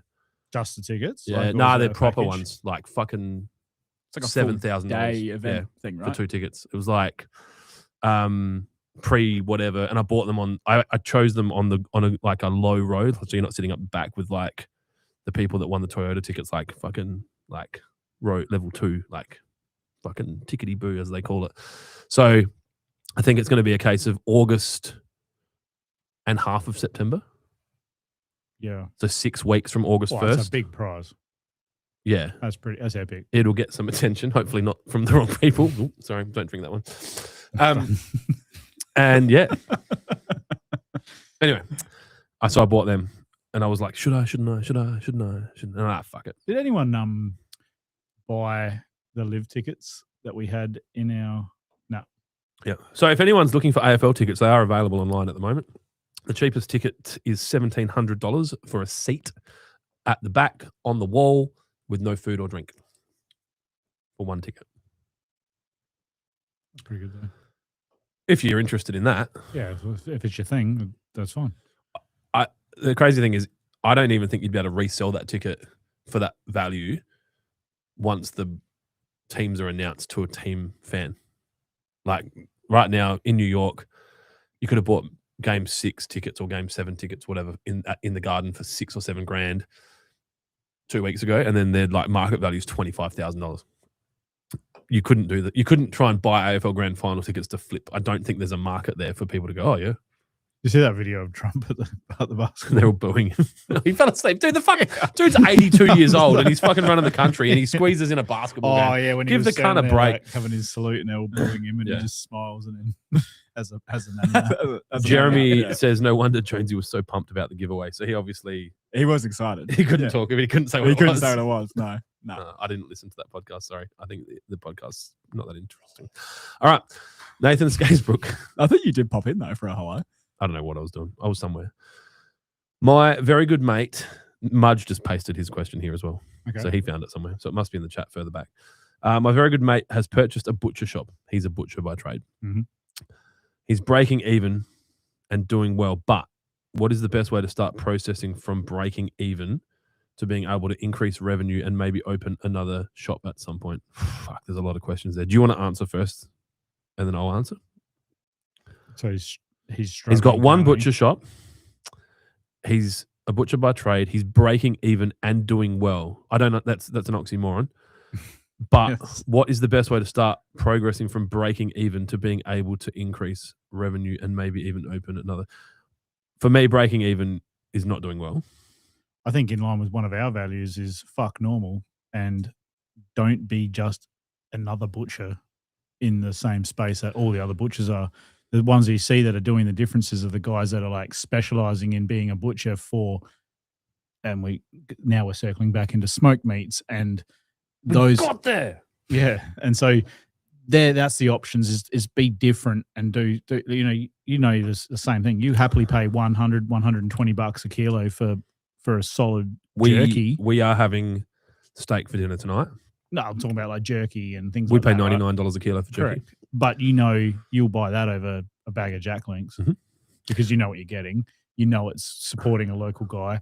If that's the marketing you're doing, I think a lot of that comes off the back of Lawnhub as well. People are like, they're supporting good, real people, not, an international corporate that no one gives a shit about in Australia. Like it's I think there's a lot of opportunity for him to get on socials. We don't know if he's even doing social media stuff as well. So you see, there's butchers. Have you seen the one on socials where there's a young lad, kid. The young guy who's like hilarious. a 70-year-old man. Yeah. and he's just Here you going, boys. chopping up Today his we're doing chops. fucking yeah. snacks. And then and everyone's He's- got it like he's like so like a bag of fucking potting mix or a bag of 25 kilo Trojans. So you got to give it the slap. You know what I mean?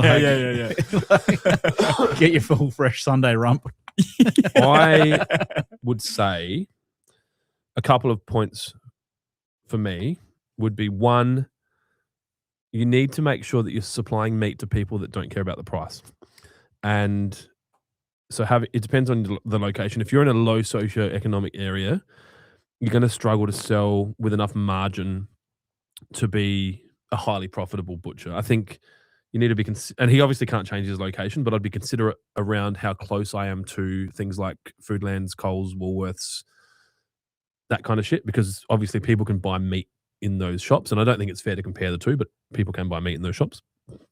Well, that's an opportunity for marketing, is to highlight the difference. I think that one of the marketing campaigns I've seen recently from butchers is that butchers aren't just for special occasions. And I think that WaterPro is a butcher in a hardware shop world, right? Like, we sell premium quality products quite regularly at a lower price than the hardware shops. The people that work in the shop know what they're talking about. We're the butcher. Against the supermarkets. Yeah, fucking oath.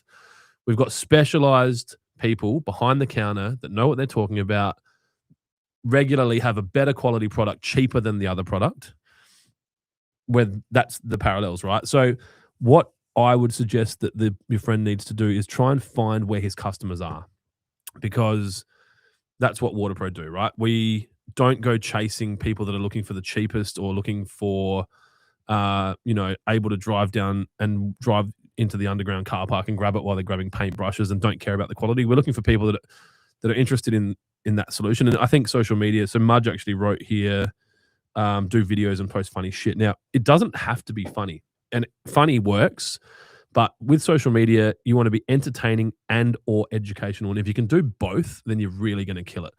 I would be getting him to post videos 10 times a day talking about what he's doing and why, what meats are available, why he's bought that in.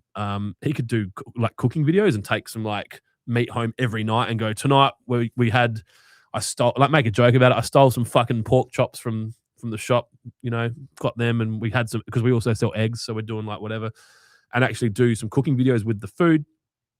If you want to get customers like me, delivery would be massive. No butchers that I know of deliver. I don't know if that's a thing or not. Like, all my meat's delivered. Yeah. So you just order it online or ring them up or whatever? Online orders. Yeah. So that would be big for me. If we had a meat box, like for $99 that had 12 sausages, 20 shazliks, fucking 4 steaks, I would order that. Like, is that a thing? You could focus that on events, like got the White House fight coming up. You could do, you could promote it and market it for the fight. Like, I get fortnightly meat box delivered every fortnight, and like every 2 weeks, give or take none, but give or take 0, give or take no days, and and then I guess the point of difference for me is I quickly learned. I gave it a trial. I knew I'm paying close on double what it is in the supermarket, right, per kilo across the board. But I'm eating meat. I'm not eating shit that looks like meat. 100%. And it was a massive change. Yeah, my massive one with that. And I would also go and do, you need an enemy. And we do this really well. Like, I just mentioned the fucking baby shit green fucking hardware shop. you need an enemy. And so I would literally be calling out your big chain supermarkets online every day and going, just went down to Smalls and, Cool Berths and fucking got this mince and put it in a fry pan and watch the fucking water come out of it, and then get your actual premium beef mince, which costs... You seen that video? I have seen that video. Yeah. You could do that with chicken. I fucking cook chicken from a fucking, what are they called? Supermarket. Mhm. And it's just fucking water. It's just shit. Like, are they injecting water into it? Well, and hormones. Yeah. Yeah. I'd be doing tests. I'd be doing taste tests. I'd be like having people like with like this, what do you think? And like, oh yeah, it tastes right. Oh, that's fucking amazing. Or this is from us. This is our butcher shop. This is from fucking, down there. I'd be standing at the door of the Coles or the Woolworths the supermarket you're in with fresh cooked sausages on skewers and handing out free samples of people before they walk into Coles. That's going to cause some trouble, but fuck them, do it anyway. I would go old school and put leaflets on the cars in the car park of a supermarket if you've got a Coles and you're there saying buy this or offer this, and that fucks people off as well. But the reality is, to win the job of prime minister or president, 50% of the world are going to think you're a fuckhead. So you might as well go out there and capture the attention of the whole. You could do sponsoring meat trays at the pubs. I'm not a big fan of that. Subscription-based model works well. You could do subscription. That's That's a what I'm on. great business, because then and you have to opt out, not opt in. So you don't, until you turn it off, you keep getting meat. I would be trying to donate meat to people that are going to buy more meat. And obviously you've got the wholesale market of trying to get involved with guys that run spit companies and the low and slow crews and stuff all those like that. guys. Find out what they want. And you know what? That's probably the last one. Ask your customers, because it's a lot easier to sell more shit to your existing customers than to try and find new customers. Ask your customers what they want and give it to them. Is the butcher around the corner from you still there? New owner. So that dude, interestingly, something went down. And I think it might have been related to rent and it not being paid. Okay. Right? And so he's... a lot of years. His dad popped back up. Was the butcher there? He popped back up because I was like, where the fuck did this cunt go? And he was good. He was the one that had a sign out the front of the butcher that says non-halal meat here. Strictly non-halal. Strictly non-halal meat. And I was like, oh, okay, that's drawn a line in the sand. But, we're in Hope Valley. Like, you probably 80 to 90% of the population are probably looking for non-halal meat. To sell a lot of pigheads. Yes. But he owns one at Dernancourt now. So where Dernancourt Coles is, there's the Subway that's down at the end. There's a tiny little, there's a sliver butcher shop there. He's down there now. But the new butcher shop at Hope Valley, Lawnhub guy. So I went in there and he's like, oh, you're Lawnhub. I'm like, yeah. So I've been swapping him Weed Pro and Trojan for Scotch fillets. And if the ATO want to fucking fuck you, this is all rumor. You keep changing the fucking the rules around fucking capital gains tax and shit. People are going to start trading. Yeah, Sorry, fuck you. This is what I had to do because I don't have roof racks to take off. No, because now when I sell my business for $10 million, I only get $4.7 million instead of $6 million. I'm going to swap a $30 bottle of Weed Pro for half a kilo of Scotch fillet, and you can suck it. So yeah, I would be doing those things. That's probably a lot. But Jonesy said here, shrinkage kills fresh food departments. Start there. Each area will also have a type of animal they sell more of. Work with the wholesaler to secure better buy price forecasting, which will increase margin. Every area loves a good snag. Make your own if you can. Find the flavor. The break-even thing was my concern. You need to manage your costs really well. Butcher shops are obviously impacted by 7-day trade. And if you're going to be open Sunday, you're going to be paying your staff quite high. I would say that it's probably not a bad idea for the owner to run Wednesday to Sunday. And if you're going to have staff, have them work Monday and Tuesday. So you're not paying as higher wages and just manage that. But obviously, like I'm writing a book at the moment. I don't know if you know about this book, but I heard you doing it. Yeah. Every time I've met with people, and I met with a guy on Wednesday morning and talk through his business. Ultimately, the guy that you're dealing with needs to work out what his goal is, then work out what his values are, who he wants to deal with, if he wants to work Sundays, if he wants to do halal meat, if he wants to sell pork, if he wants to sell eggs, whatever. What are the values? What's the strategy? What's the budget? And then start rolling it out. I think a lot of times you ask questions like, really candidly translating your question, the dude's fucked. He wants to open another shop.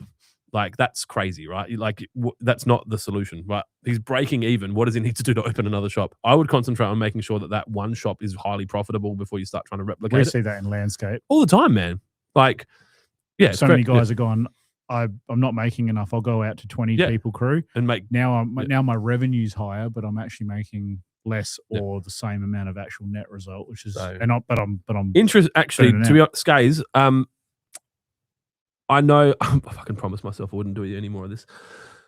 I'm happy to do an hour meeting with this guy, even on Teams or whatever, and talk through it because I want to test my book theory in all markets, and I don't have that, like that butcher shop. Like, as in, I'll walk him through my process and see if I can fucking. I also, when I don't get stuff delivered or I want to add additional stuff, I go down to a local butcher near me, right? Yep. And this is on weekends. There'll be a fucking breatho waiting for me when I get there. I go in there, I get coffee. At the butcher? Yeah, you don't pay for it. They just walk in. It's like a barber. You want a piccolo, whatever you want, and this person there making coffees, right? In the butcher? In the butcher, yeah. Where? Austral Meats. Right. And they're cheap too? They can be. Sorry. So again, this isn't about price. This is about I know where I'm going to get. And you want meat, a certain cut of meat. Correct. Fleshlight. But sword. You walk in and you've got all your they've run the dick buns. Yeah. They run, which you just steal from work, right? I do. Yeah. And then and then they I was not expecting that. and then they run coffees, and then you've got all your good quality foods. But on the top of all the shelves, they run all the. This is the other side of it too. Is and we've looked at this when we used to have railways as well. Was your dollar cost or your average ticket? You want to get your docket average up. Your docket average has to increase, right? So all of a sudden, I'm going there with my intention to buy. As Jonesy said, they've got a set. They've got a curry chili sausage that no one else has. They do an Angus cheeseburger snag or whatever. I'm like, I love it. So I go there, having your own range of and all their rubs are all listed, right? But rubs is craft beer. Yeah. It's everyone knows their manufacturer of rub. But if you're like, if I'm that butcher shop, I'm gonna try and make something that doesn't go off on shelf. Sauces, which marinades, they now have their rubs, own range. My own rub that I can make for $1 and sell for 10. More likely, make for 5 and sell for 50 would be better. That I can market online and ship. Yep. Because then the other thing is exactly what you're kind of cut you off. What you're saying, you don't just limit yourself to that 5 kilometers around your store now. You're shipping rubs and sauces around the country. Yeah, but they do. You go in there and you buy. I go in there and buy the briskets or the American ribs. Have you ever been invited to one of his like cook-ups? No, that's awkward. We can't really talk about it. Not close enough for that. Because I have. You have been. It's fucking amazing. Soon do. Okay. All right. You haven't hit 5 years though, have you? No. Ooh, that's what this dinner When's is. the exact date that you're 5 years? Yeah. Because it's that day. It's that day. Yeah. It's that day. Yeah. Okay, good. I'll do that actually. We should do one. Well, we can make the 5-year dinner a lunch and take all of the 5-year stuff out of the business, and we'll just chill at your house on a Friday. You might get invited because we'll still need to. Oh no, Jonesy is Jonesy at 5. I don't have any dogs now either. That's even better. Wait, no stress of shit coming off the table. A cookout podcast episode. Yeah, but then if you're you then I have to come. Who else can we get to do the podcast? Jaron can do that. That's all right. Oh, cool. Yeah, no, all good. But yeah, docket average was going up. Yep. And it's and you go in on a Saturday and it's cranking. I think the hard thing with butchers as well is they're competing with stores that are open more. Like I'll go down to Drake's or whatever the fuck it is at Hope Valley, and the butcher's closed. Yeah. And I want steak, so I go to Drake's and buy fucking steaks, like because I'm so last minute. Tony would be angry at that. I need more structure in my life. I have so much structure in my life. I booked my flights to Melbourne. Now I need to change them. Mr. Mumbles, firstly, we've fuck said you. Also 5 years we've been saying you need to buy flexes. What's a flex? You can the change flights. Yeah, they're so expensive. And the amount of times I change flights versus the cost of the flex, I don't think it would pay off. Do you want to do an AI worky outy on it? I don't know if I got the data or I could be fucked. Yeah, okay. The Mr. Mumbles says, is the book like Jonesy's 10 years later? No, I committed publicly. I committed publicly to having it finished by July 31 this year. And I'm traveling July 26 onwards. So I have to kind of get it finished before I go. So yeah, no, it'll be finished. Might be shit, but it'll be finished. Anyway, this podcast's gone for 6 weeks. Fucking long time. It's nearly done. So thanks for tuning in. Marge also says, go watch Johnny Kapiris, who is a polarizing figure in the retail food world in South Australia, who Mudge is a fan of. I am definitely not. This is probably the only thing Matt and Mudge don't agree on. Yeah, I can't stand it. But I understand exactly where Mudge is 50% of the world think he's a understand. fuckhead, and 50% of the world think he's a legend. And if that's right. number is 40,000 people, then you got 20,000 people that think you're a legend. So, 100%.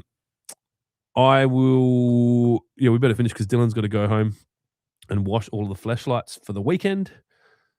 Sure, it's a big job. And especially considering you haven't washed them since last weekend. That's it. I'm a bit behind. Get the angle grinder out. I found the brass bristles are so much better than the Galvin. Thanks for tuning in. That was a very different podcast. And so next week, tune in for Adam Mudge and Clint Adams cracking cans and shaking hands. I think that's all that's all I got. That was good. It works. Thanks. Where's my fucking... Not there. Cocaine and hookers, my friend. Where are we? What now, bitch? Doesn't it light up? Yeah, I got 6 pages of fucking buttons, man. They saying I drove a getaway car.